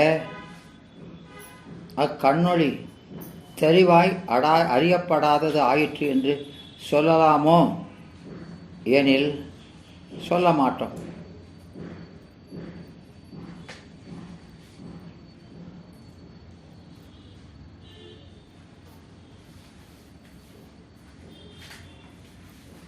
அப்படி சொன்னால் அது சொல்ல. ஏன்னா எதனால்னா கண்ணொளியின் சக்தி மடங்கி போயிற்று ஆயின் விளக்கொளியை அறிந்தது எது? விளக்கொளியை அறிந்தமையால் அந்த விளக்கொளியின் முன்னர் கண்ணொளியின் சக்தி மடங்கி போயிற்று என்றால் அது பொருந்தாது. சக்தி கெடலை, அடங்கி இருக்குதே தவிர கெட்டு போயிடுச்சுன்னு சொல்லக்கூடாது. நம்ம அறிவு அதில் அடங்கி இருக்குன்னு கொள்ளணுமே தவிர அதனால் கெட்டு போயிடுச்சுன்னு அறிவு கெட்டுட்டா ரிசீவ் பண்ண முடியாது. அடங்கி இருக்கிறது தெளிவு. விளங்குதா? அதனால் அவ்வாறாயின் அப்படி சொன்னால் கண்ணொளிக்கு மின்மினி அளவும் கூட தானே விளங்கும் தன்மை இல்லாமையில். ஐயா, ஒரு மின்மினி அளவுக்கு லேசாக இருந்தது, இப்போ விளக்கு வச்சோன்னா நல்லா தெரியுது அப்படின்னு சொன்னால் சரிதான். ஆனால் ஒரு மின்மினி அளவு கூட இல்லையே, கண்ணுக்கு ஒளியுண்டு என்பதற்கு பிரமாணம் என்ன என்று கேட்குறாங்க. இதை நான் கேட்டால் தான் கேட்குறாங்க. விளங்குதாமா? அப்படின்னு சொன்னால் அதுக்கு உதாரணம் அப்படி பொருள் இருக்குது. உலகத்தில் அப்படி பொருள் இருக்குது. வியஞ்சகம் இல்லைன்னா சிறிது கூட விளங்காத பொருள். வேஞ்சகம் இருந்தால் நல்லா விளங்குறது, இல்லைன்னா லேசாக விளங்குற அப்படி பொருளும் இருக்குது. துணை இல்லைன்னா சிறிது கூட விளங்காததும் இருக்குது. அது மாதிரி இந்த ஆன்மா விளங்குதா? அதுக்கு உதாரணமா சப்தத்தை சொல்றார். ஆகாயத்தின் குணம் சப்தம். ஆகாயத்துக்கு குணம் சப்தம்தான். ஆனால் அந்த சப்தம் அந்த வியஞ்சகம் இல்லாம தானா விளங்கவே விளங்காது. ஒரு முரசு அது இது ஏதாவது ஒன்று எடுத்து அடித்தா தானே சப்தம் வருது, சும்மா சத்தம் இல்லையா? அந்த ஆகாயத்திலே அது சத்தம் குணம்னா அதிலே இருக்கணுமா இல்லையா? அது கொஞ்சமாவது தெரியுதா? தெரியாது. வியஞ்சகம் வண்டா மட்டும்தான் தெரியுது. அதனால அதுக்கு ஆகாயத்துக்கு சத்தமேன்ற குணமே இல்லைன்னு சொல்லிட முடியுமா? சொல்ல முடியாது. இல்லைன்னா அடித்தாலும் கேட்கக்கூடாது, அடித்தா கேட்குது. அப்போ அந்த குணம் இருந்தால் தான் வெளிப்படுது. விளக்குதா? அப்போ அது குணம் இல்லைன்னு அதுக்காக சொல்ல. அதுபோல் கண்ணுக்கு ஒளியே இல்லைன்னு சொல்லக்கூடாது. விளக்குதா? அப்படிங்கிறத சொல்கிறார். அதனால் முரசு தடி முதலியவற்றில் யாதாவன் ஒரு துணை இருந்தாலன்றி சிறிதும் விளங்காமையில் துணையினால் தோன்றும் எதிரொலி வடிவாய சப்தத்தை ஆகாயத்தின் குணமன்று, அது முரசு முதலியவற்றின் குணம் அப்படின்னு சொல்லக்கூடாது. அது ஆகாயத்தின் குணம் தான் சப்தம், அது முரசினுடைய குணம் அப்படின்னு சொல்லக்கூடாது.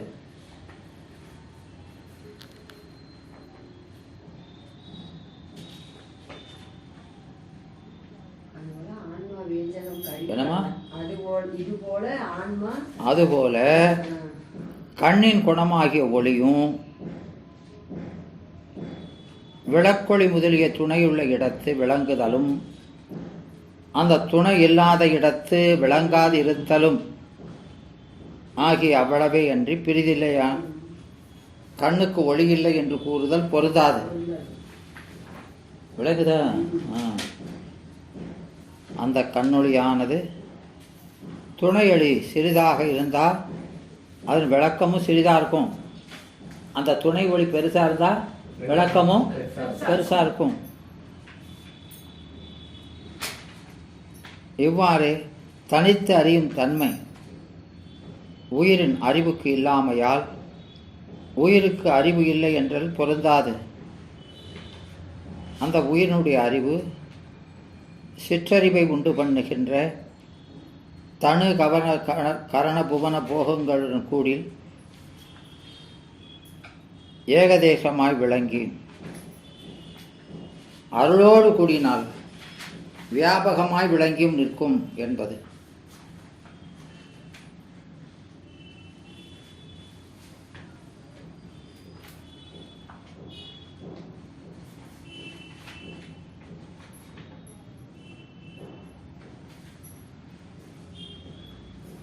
அதை தான் அங்கே சொல்லுவார். அப்போது புரியுதாம்மா? இப்போ அதை அப்பர் சுவாமிகள் சொல்லும் பொழுது முன்னை கட்டு நிலையில் என் வினையினாலே மூர்த்தியை நினைய மாட்டேன். என்ன தூங்காங்க?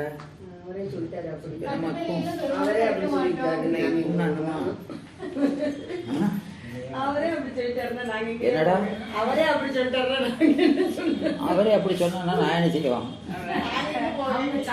ஏமா வினையினாலனா வினையெல்லாம் விடயத்தை நுகர்வதற்கு தானே.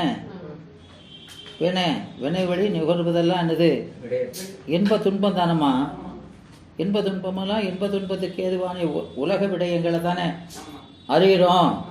ஏமா இந்த கருவியெல்லாம் எதை விளக்குறது? பாச ஞானம் தானே. பாசத்தை தானே விளக்கும், சடத்தை தானே விளக்கும் இல்லையாம்மா? அப்போ அவனை இதை வச்சு அறிய முடியுமா? அதனால வினை வழி விளங்குகிற இந்த கருவியை கொண்டு விடயத்தை தான் அறிய முடியும், பெருமான அறிய. அதனால சொல்றாரு, வினையினாலே மூர்த்தியை நினைய மாட்டேன். இதை வச்சு பெருமானை நினைக்க முடியாது இல்லையாம்மா? அதைத்தானே நமக்கு அந்த சிவப்பிரகாசத்தில் சொல்றாரு 68ல், காட்டிடும் கரணம் ஒன்றின்றேல் காணோனாதான் நாட்டி இவற்றால் ஞானம் அணுகவும் ஒன்னாங்கிறாரா இல்லையா?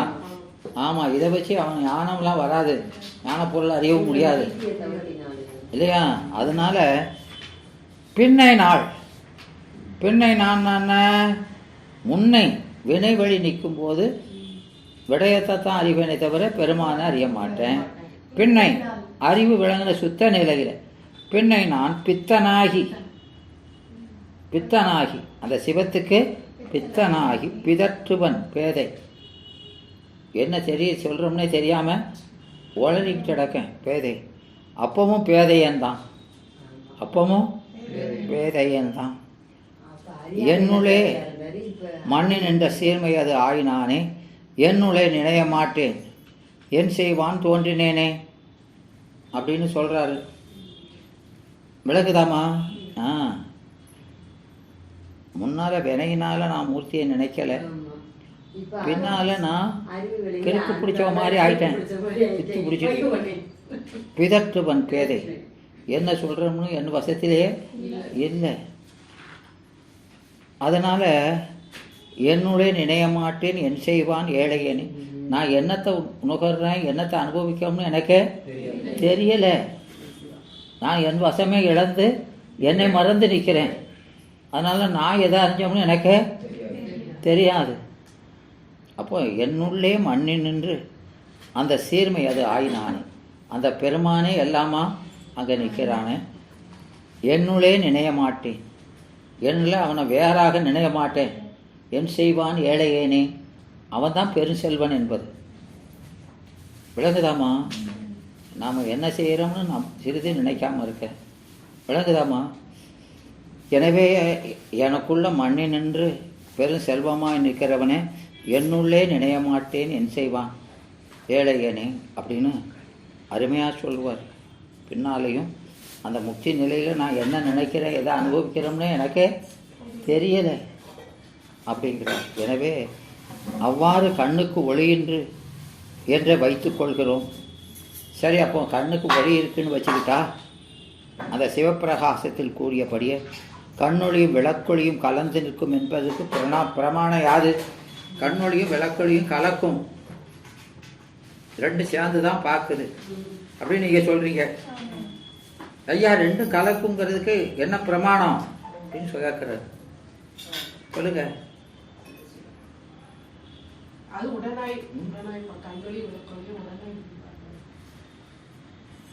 அட சக்தி, அவர் என்ன சொல்றாரு இல்லையா? என்ன சொல்றாருன்னா, இப்போ அங்கே ஒரு ரூம் இருக்குது, ஒரு இருட்டாக இருக்குது, அதில் போய் நீங்கள் ஒரு சாமான் எடுக்க போறியோ, லைட் இல்லை, கரண்ட் இல்லைல்ல, இன்னைக்கு ஒரே இருட்டாக இருக்குது, உங்கள் கண்ணுக்கு உள்ளே இருக்கிறது என்னன்னு தெரியலை. இங்கே ஒரு சட்டி எடுக்க போயிருக்கே, சட்டி இருக்க இடமே தெரியலை. உடனே உங்கள் அக்காவை கூப்பிடுங்க, அக்கா நீங்கள் வாங்க, நீங்கள் வந்து பாருங்க அப்படின்னு அவளும் கூட வந்து நின்று பார்த்தா, ரெண்டு பேரும் சேர்ந்து பார்த்தா தெரியுதான்னு பார்ப்போம்னு பார்த்தா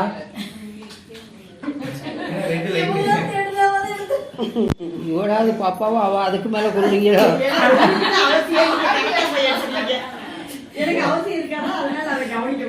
விளங்குதா?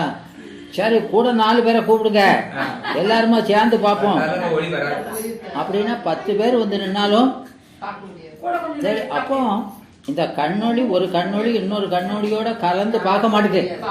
ஒரு டார்ச் லைட்டு கூட ஒரு லைட்டு கூட 2 லைட்டு கூட வச்சா வெளிச்சம் கூட தெரியுது. ஆனால் உங்கள் கண்ணொளி கூட 2 ஒளியோடு சேர்ந்தா கூட பூஸ்ட் ஆக மாட்டுக்கு. அப்போ ஒரு கண்ணொளி இன்னொரு கண்ணொளியோட கலக்கலன்னு தெரியுதா இல்லையா? அப்போ விளக்கொடியோட கலக்குங்கிறதுக்கு என்ன பிரமாணம் இருக்குது அப்படின்னு கேட்கலாம். விளங்குதாமா? என்னையா பொருளா விட்டுட்டு இருக்காரு?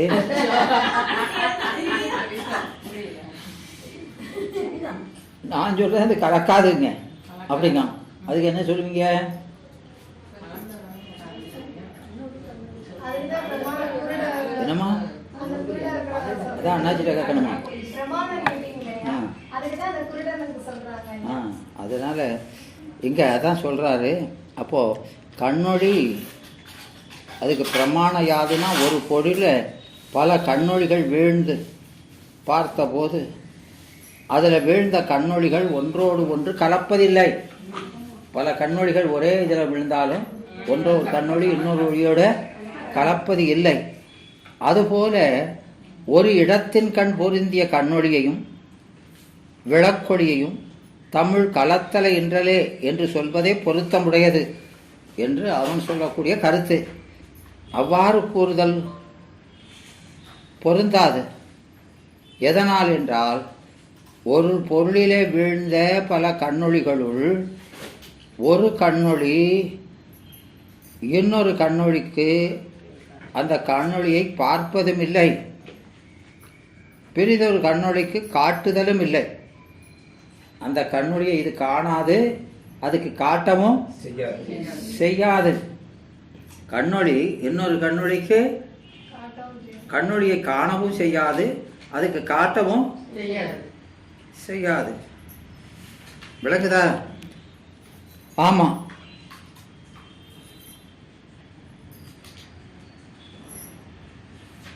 ஏன் அப்படி இல்லை?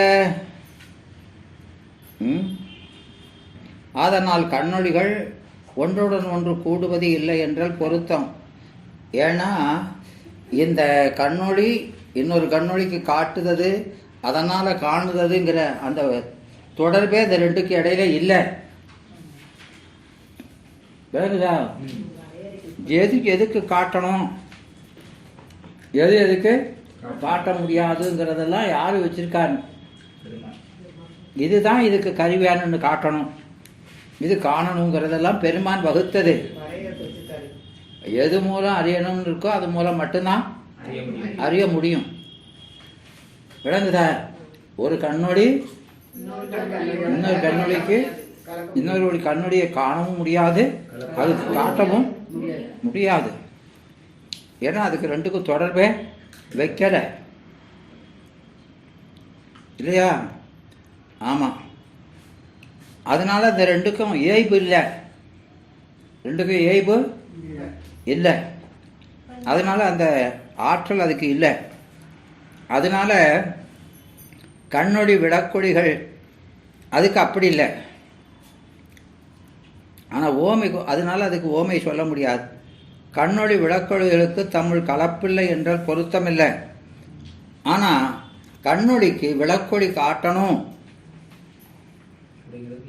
அப்படின்னு அந்த ஒளியை காட்டுமாறு வச்சிருக்கிறான், ஒரு இயைபை வச்சிருக்கிறான். இது காட்டுத ஒளி, இது காணுத ஒளின்னு. அதனால அந்த இயைபு உள்ளது காட்டும், இயைபு இல்லாதது காட்டாது. அதனால அது ரெண்டுக்கும் கணப்பில்லை என்பது பொருத்தம். அன்றியும் கண் முதலிய இந்திரியங்கள் அந்தந்த இந்திரியங்களுடைய விடயங்களை அந்த விடயங்களோடு அறிந்து கலந்து அறிதலே என்று கலவாமல் விடயங்களுமே முன்னே நின்ற அளவில் அறிவதில்லை. அது இது அந்த சாங்கியனம் மறுப்பது. அப்போது ஆன்ம சந்நிதியில் கருவிகள் அறியுங்கிறது, ஆன்ம சந்நிதியில் கருவிகள் அறியுங்கிறது. ஆன்ம சந்நிதியில் அறியுறதுன்னா சந்நிதி மாத்திரத்தில் கருவிகளுக்கு அறிவு உண்டாகாது. சந்நிதி மாத்திரத்தில் உண்டாகாது. அதே மாதிரி தான் இவன் சொல்கிறது சங்கராந்தவாதி, அதெல்லாம் மறுக்கிறாங்க. சந்நிதியில் ஒன்றும் வராது. ஏன்னா சடப்பொருள் எந்த சந்நிதியில் வச்சாலும் சடப்பொருள் தான். சடப்பொருளுக்கு சித்துப்பொருள் ஆகக்கூடிய தன்மை இல்லை. ஏமா அந்த கண்ணாடி இருக்குது, இது எனக்கு கண்ணுக்கு காட்டுதா இல்லையா? அப்போ என் கண்ணுக்கு உதவக்கூடிய காட்டக்கூடிய ஆற்றல் இதுக்கு இருக்குன்னு சொல்லி இந்த கண்ணாடியே பாருன்னு சொல்லி தனியாக வச்சா பார்க்குமா? அது பார்க்காது. அதுக்கு கருவியாய் நிற்கிற தன்மை தான் இருக்குது, தவிர காணுகிற தன்மை கிடையாது. விளங்குதாமா? அதுதான். அதனால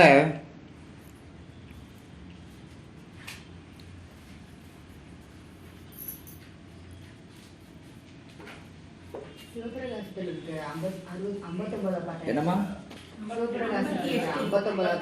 சொல்றீங்க? அதனால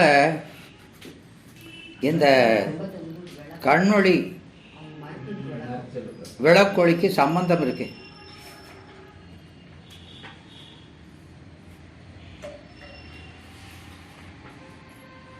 அது சன்னதி மாத்திரத்தை அறியாது.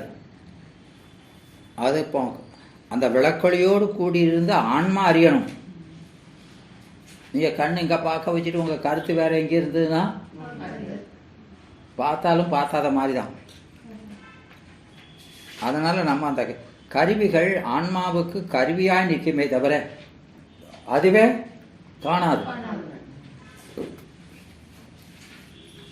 முன்னே நின்ற அளவில் அறியுமாயின் சன்னதி மாத்திரத்தை அறியும்னா முன்னால் இருக்க எல்லா பொருளையும் அறியணும். முன்னால் இருக்கிற எல்லா பொருளையும் அறியணும். அப்படி அறியலை. இப்போ கண்ணு இருக்குல்லாமா, கண்ணு இப்போ அந்த கண்ணுக்குள்ளே எத்தனையோ பொருளுக்கு இருக்கிறது எல்லாமே விழுது. அத்தனையும் அறியவா செய்கிறோம்? இல்லை.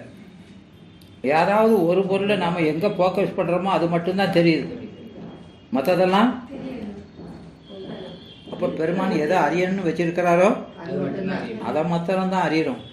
இப்போ முன்னிலை இருக்கிறது எல்லாத்தையுமே அப்போ முன்னிலை மாத்திரத்தினால எந்த பொருளையும் அறிய முடியாது அப்படின்னு தெரியுதா இல்லையா? தெரியுதா இல்லையா? ஆமாம்.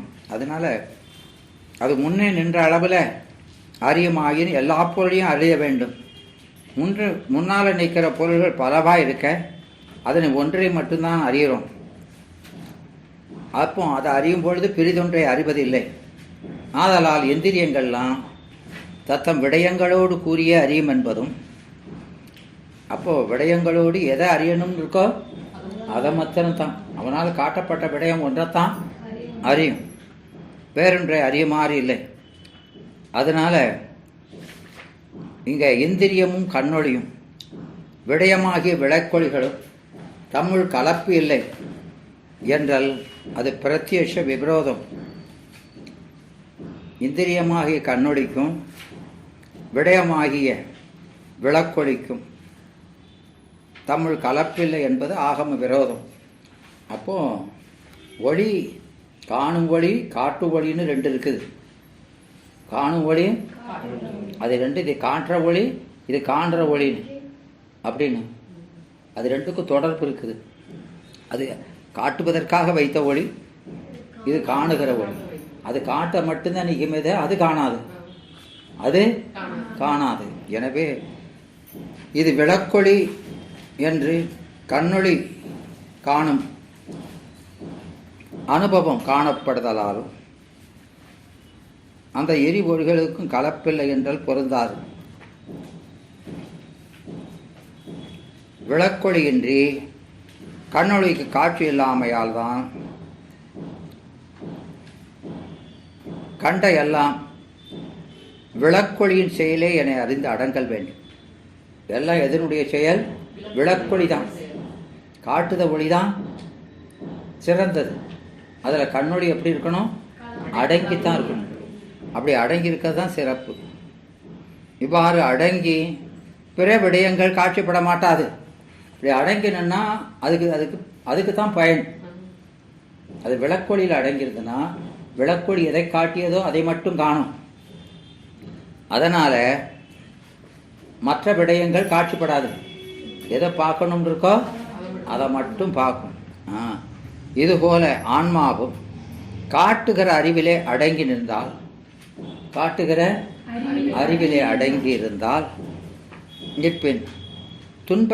அப்போ இறைவனுடைய அறிவு, காட்டுகிற அறிவு அதில் அடங்கியிருந்தால் அது காட்டுகிற அந்த சிவம் மட்டுமே காட்சிப்படுமே தவிர இன்ப துன்பத்துக்கு காரணமான உலகம் இருந்தாலும் அது காட்சிப்படாது. அது நாம் உலகத்தில் இருந்தால் கூட நாம் அதெல்லாம் நமக்கு காட்சியில் வராது. இல்லை அப்படின்னா நாம் முழுசும் அதில் அடங்காமல் இருந்தால் கண்டிப்பாக உலகமும் தெரிஞ்சிடும். உலகம் தெரிஞ்சால் அது வினையாயிரும். விளங்குதா? எனவே நாம் அந்த ஒளியில் அடங்கி நின்று காண்பது கண்டிப்பாக நமக்கு நலன் தரும். அதனால திருப்படியாக நாம் காணுகிறோம்னு நினச்சா நாம தான் இருக்கத்தானே செய்கிறோம், நமக்கு அறிவு இருக்கத்தானே செய்கிறோம்லாம் சொல்லப்படாது. காட்டுற ஒளியில் காண்ற ஒளி முழுசும் அடங்குனா அதுக்கு தான் நன்மை. அடங்கி நிற்கிறதுனா அது எப்படி கடைசி வரைக்கும் கட்டு நிலையில தான் அடைக்கணும், முக்கிய நிலையுமா இப்படி அப்படி சொல்லக்கூடாது. அப்படி நிற்கிறதுனால உனக்கு தான் அது பிரயோஜனம். இல்லைன்னா உனக்கு உலகம் காட்சிப்பட்டு நீ கீழ்ப்படுவதற்கு காரணமாயிரும். அதான் அதை அடங்கி நிற்கிறது உனக்கு வலிமை என்று இழிவல்ல அப்படின்னு சொல்கிறாரு. விளங்குதா? அதனால தான் ஓராதே ஒன்றையும் உற்று உண்ணாதே, நீ முந்தி பாராதே பார்த்ததனை பார் அப்படிங்கிறார். அப்படின்னா என்ன? எதையும் திருவருள் காட்டுதுன்னு திருவருள் அடங்கினு பார்க்கணும். நமக்கு வர்ற அனுபவத்தையும் இது திருவருள் தந்ததுன்னு நினைக்கமே தவிர நமக்கு அது தானாக வந்ததுன்னு அப்படியும் நினைக்கக்கூடாது. நம்ம செய்கிறதும் நமக்கு வர்றதும் எல்லாம் திருவருளால் வந்ததுன்னு நினைக்கணும் இல்லையா? அதனால் நான்கிறது எப்போதுமே முன்னால் நிற்கப்படாது. முந்தி பாராதே பார்த்ததனை எது காட்டிட்டோ அந்த இதுக்கு அடங்கி பார்க்கணும். அது முதல்ல கண்டு காட்டுதுன்னு சொல்கிறோமா இல்லையா? உனக்கு எந்த விடயத்தை அறிவிக்கணும்னு நினைக்கிறதோ அதை முதல்ல அந்த அறிவு அறிந்து நமக்கு காட்டுது. அது அறிந்ததை நமக்கு ரெண்டாவது காட்டுது இல்லையா? அதை தான் அங்கே என்ன சொல்கிறாரு, அந்த முந்தி பாராதே பார்த்ததனை பார்.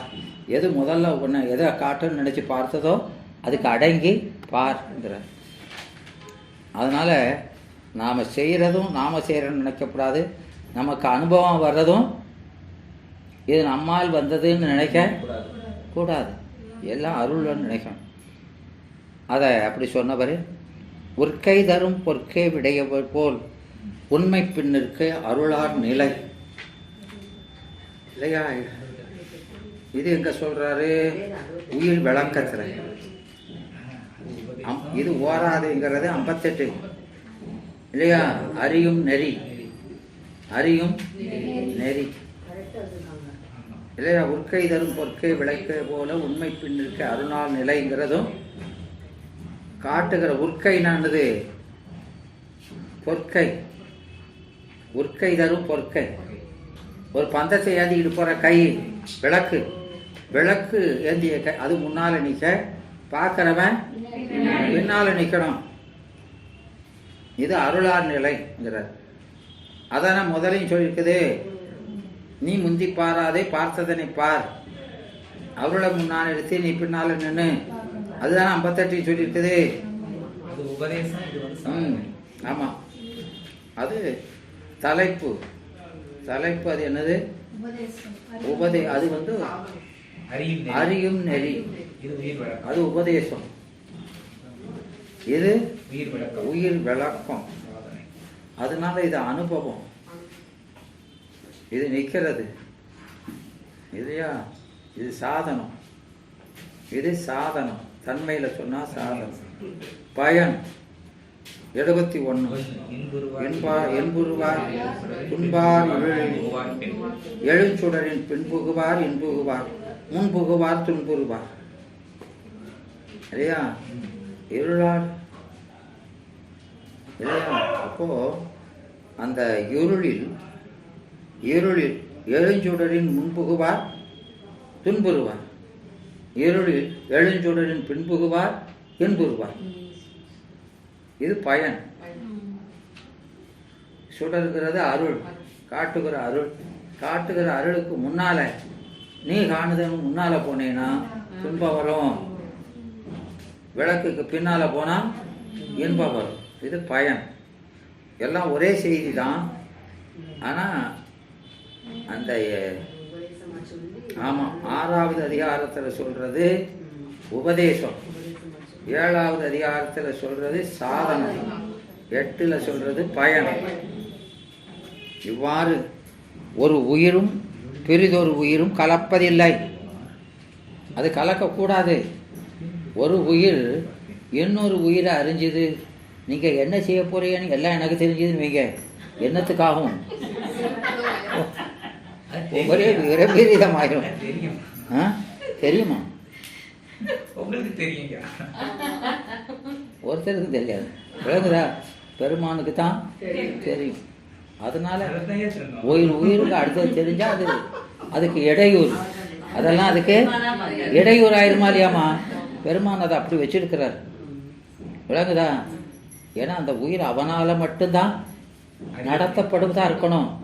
இன்னொரு உயிர் ஒரு அப்போ மற்ற உயிரெல்லாம் குறைவுடையது, அதனால இது ஆளப்படுவதா இருந்தா வம்பா பேரும் அப்படிங்கிறதுக்காக ஒரு உயிர் அடுத்த உயிரை அறிய முடியாம வச்சிருக்கான். விளங்குதாமா? ஒரு சாதாரண சட ஒளி கூட கலக்குது, ஆனா நம்ம சிற்றொளி கலக்க முடியாம வச்சிருக்கானா இல்லையா? அப்போ அது பெருமானுடைய கருணை தானே. அதுல வச்சது எதுக்கும் வைக்கலாம்லாமா? வச்சா அதனால உனக்கு விபரீதம் வந்துடும் அப்படிங்கிறதுனால அதை அறிய விடாம வச்சிருக்கிறார். புரியுதாமா? அதனால இங்க ஒரு உயிரும் பெரிதொரு உயிரும் கலப்பதில்லை, அதுபோல உயிரும் சிவமும் கலத்தலில்லை என்று சொன்னால் உயிருக்கெல்லாம் அறியும் தன்மையை என்று உள்ளிடாய் நின்று அறிவிக்கும் தன்மை இல்லை.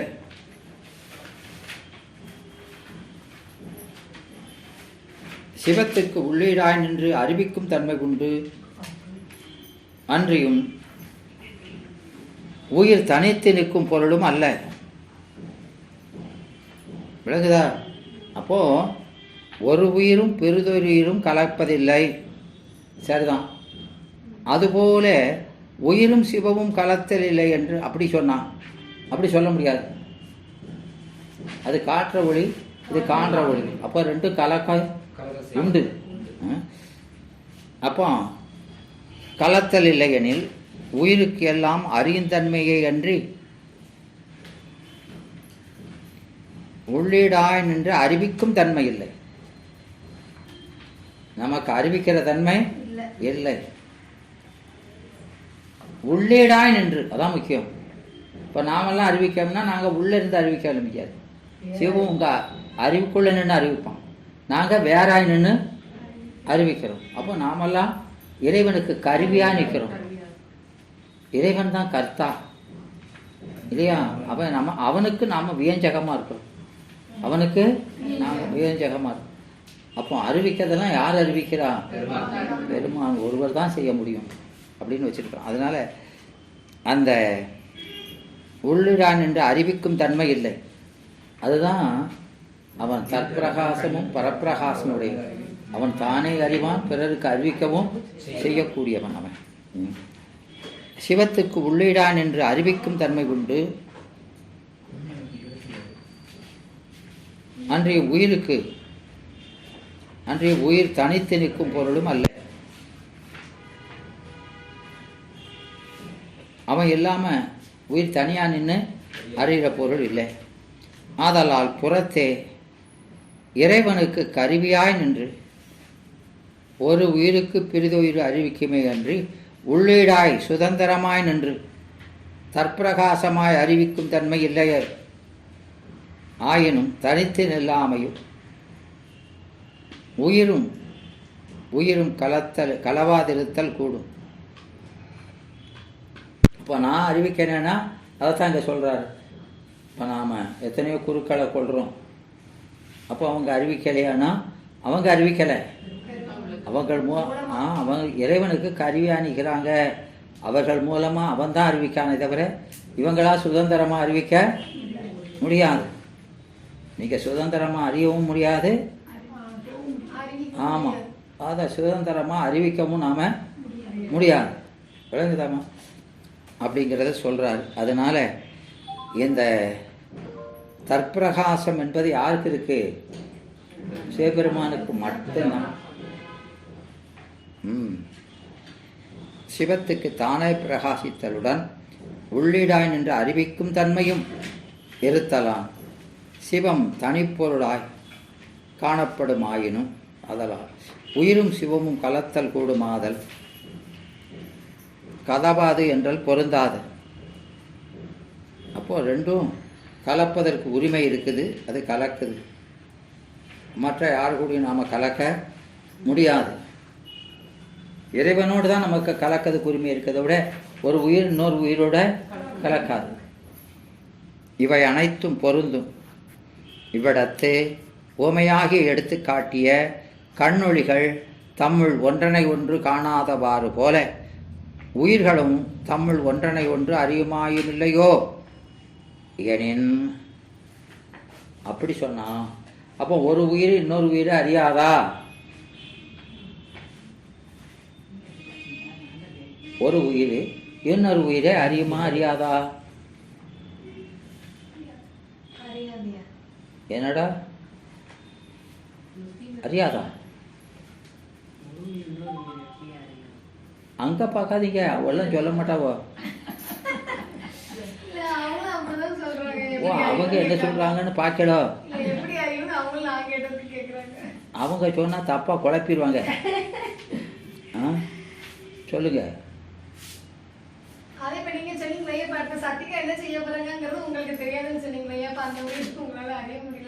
ஆமாம்மா, இப்போ ஒரு உயிர் இன்னொரு உயிரை கலக்காதுன்னு சொல்லிட்டோம். நமக்கு சிவத்து கூட மட்டும்தான் கலக்கிறதுக்கு உரிமை இருக்குது, நாம் இன்னொரு உயிரோட கலக்க மாட்டோம்னு சொல்லியிருக்கிறோம் இல்லையா? ஆனால் அப்படி சொல்கிறதுனால தான் இதை கேட்குறாரு. அப்போ ஒரு உயிர் இன்னொரு உயிரை அறியாதா அப்படின்னு கேட்குறாரு. அதுக்கு என்ன சொல்கிறீங்க? அறியாதா? அறியாதா அறியுமா?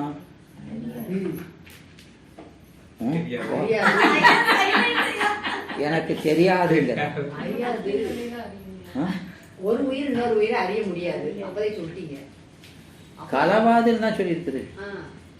அறியாதுன்னு அதனால தனியாக கேட்குறாரு.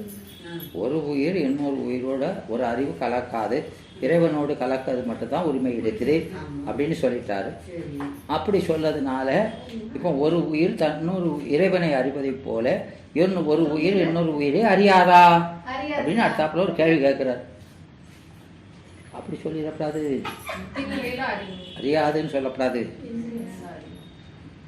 விளக்குதா?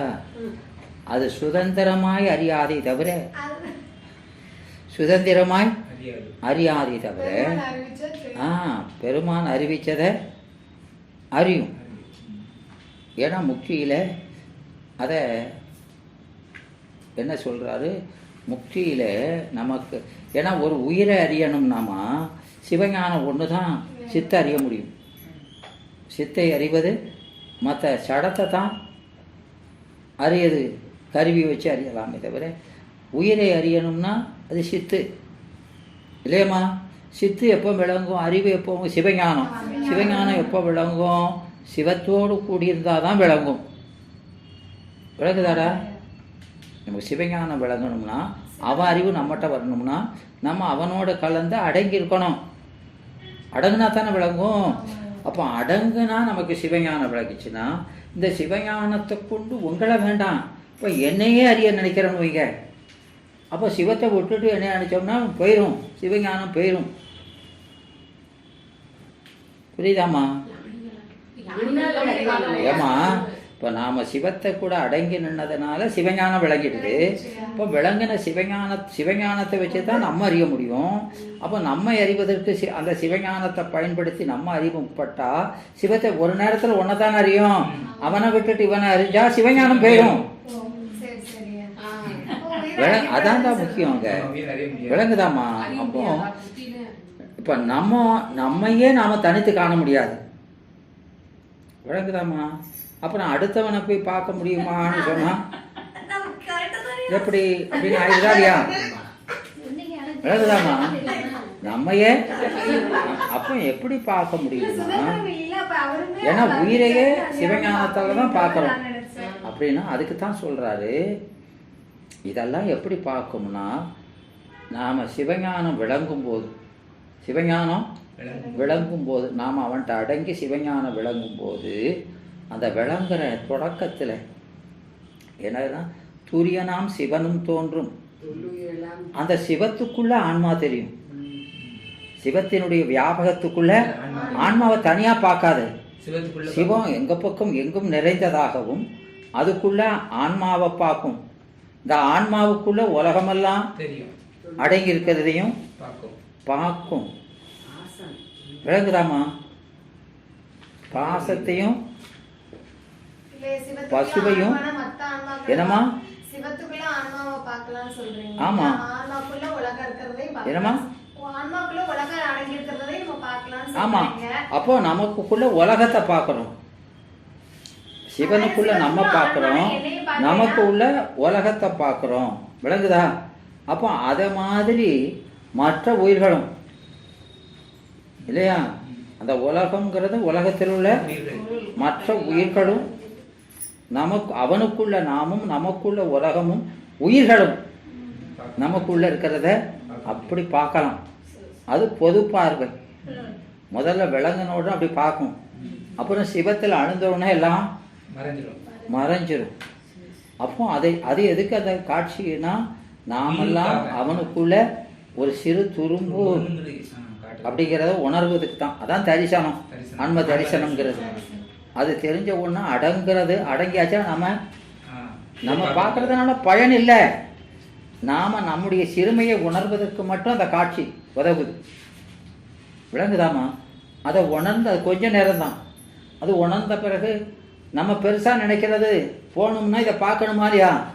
இதை உணர்ந்த உடனே அதில் அழுந்தன உடனே இதெல்லாம் மறைஞ்சிடும். அவன் ஒருவன் மட்டும்தான் தெளிவா தெரிவான தவிர நாமோ உலகமோ எதுவுமே தெரியாது. விளக்குதாமா? இப்போ இங்கே அறைக்குள்ள நுழைஞ்ச உடனே எல்லாத்தையும் பார்க்கிங்க. இங்கே வந்து பாடம் கேட்க போனால அங்கே பின்னால் அதெல்லாம் ஏன் பார்க்கீங்களா? அதே மாதிரி தான் அங்கேயும். விளங்குதாமா? அப்போ நம்மளையோ பார்க்குற அந்த காலம்ங்கிறது ஒரு ரொம்ப குறைஞ்ச காலம். அது சிவஞானம் பொதுவாக விளங்கி தானே சிறப்பாக விளங்கும். அந்த பொதுவாக விளக்கிற நிலையில எல்லாத்தையும் பார்ப்போமே தவிர சிறப்பாக அறிஞ்ச பிறகு பார்க்க மாட்டோம் அப்படிங்கிறது. விளங்குதாமா? இப்போ நம்ம மட்டுமில்லை, எல்லா உயிர்களும் அவனுக்கு அடிமைதான் அப்படிங்கிறத பார்க்கணும். பாருங்க, ஏன்னா நம்ம மட்டும்தானோ அப்படின்னு நினைக்குமா?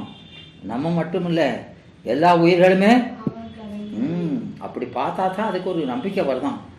அதுக்காக அந்த காட்சியை கூட அதோட நமக்காகத்தான் காட்டுறான். அதை காட்டுறதுக்கு எதுக்காக காட்டுறான்? நாம அடங்குறதுக்கு தான் இதெல்லாம் காட்டுறான். விளங்குதாடா? ஏன்னா இதெல்லாம் எவ்வளவுக்கு கீழ்பட்டதா இருக்குது. இதையா நாம் அனுபவிக்கிறதுன்னு உலகத்தினுடைய சிறுமையையும் பார்க்கணும், நம்முடைய சிறுமையும் பார்க்கணும், மற்ற எல்லா பேரும் உள்ளடங்கி கிடைக்கிறதையும் பார்க்கணும். அதெல்லாம் காட்டி பெருமா தனக்குள்ள அடக்குறாரு. இல்லையாம்மா? பெருமான் ரொம்ப கருணை உள்ளவர் தானே. அப்போ அதையும் நம்ம காண செய்து நிற்கிறார். காட்டி மறைத்தார், காட்டி மறைக்கிறார். விளங்குதான்? அதுதான் இங்க சொல்றார்.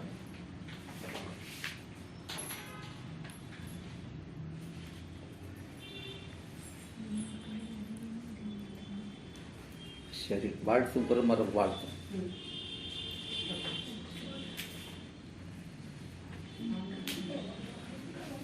வான்முகில் வளாது பெய்கம் அலிபலம் சுரக்க, மன்னன் கோன்முறை அரசு செய்க குறவிலாத உயிர்கள் வாழ்க, நான்மறை அறங்கள் ஓங்க, நல்தவம் வேள்வி மல்க, மேன்மைகுள் சைவ நீதி விளங்குக உலகமெல்லாம், மேன்மைகுள் சைவ நீதி விளங்குக உலகமெல்லாம், மேன்மைகுள் சைவ நீதி விளங்குக உலகமெல்லாம், கைலாய பரம்பரையில் சிவஞான போது நெறிகாட்டு பண்ணு பயில் வாய்வு மெய்கண்டான் சந்ததி கோர் மெய்ஞான பானுவாகி உயிலாரும் பொழில் திரு ஆபட்டுத்துறை வாழ்க்கும் நமச்சிவாய் தேவன் சைலாதி மரபுடையவன் திருமரபு நீரூடி சடகம் மாதவ் திருச்சிற்றம்பலம்.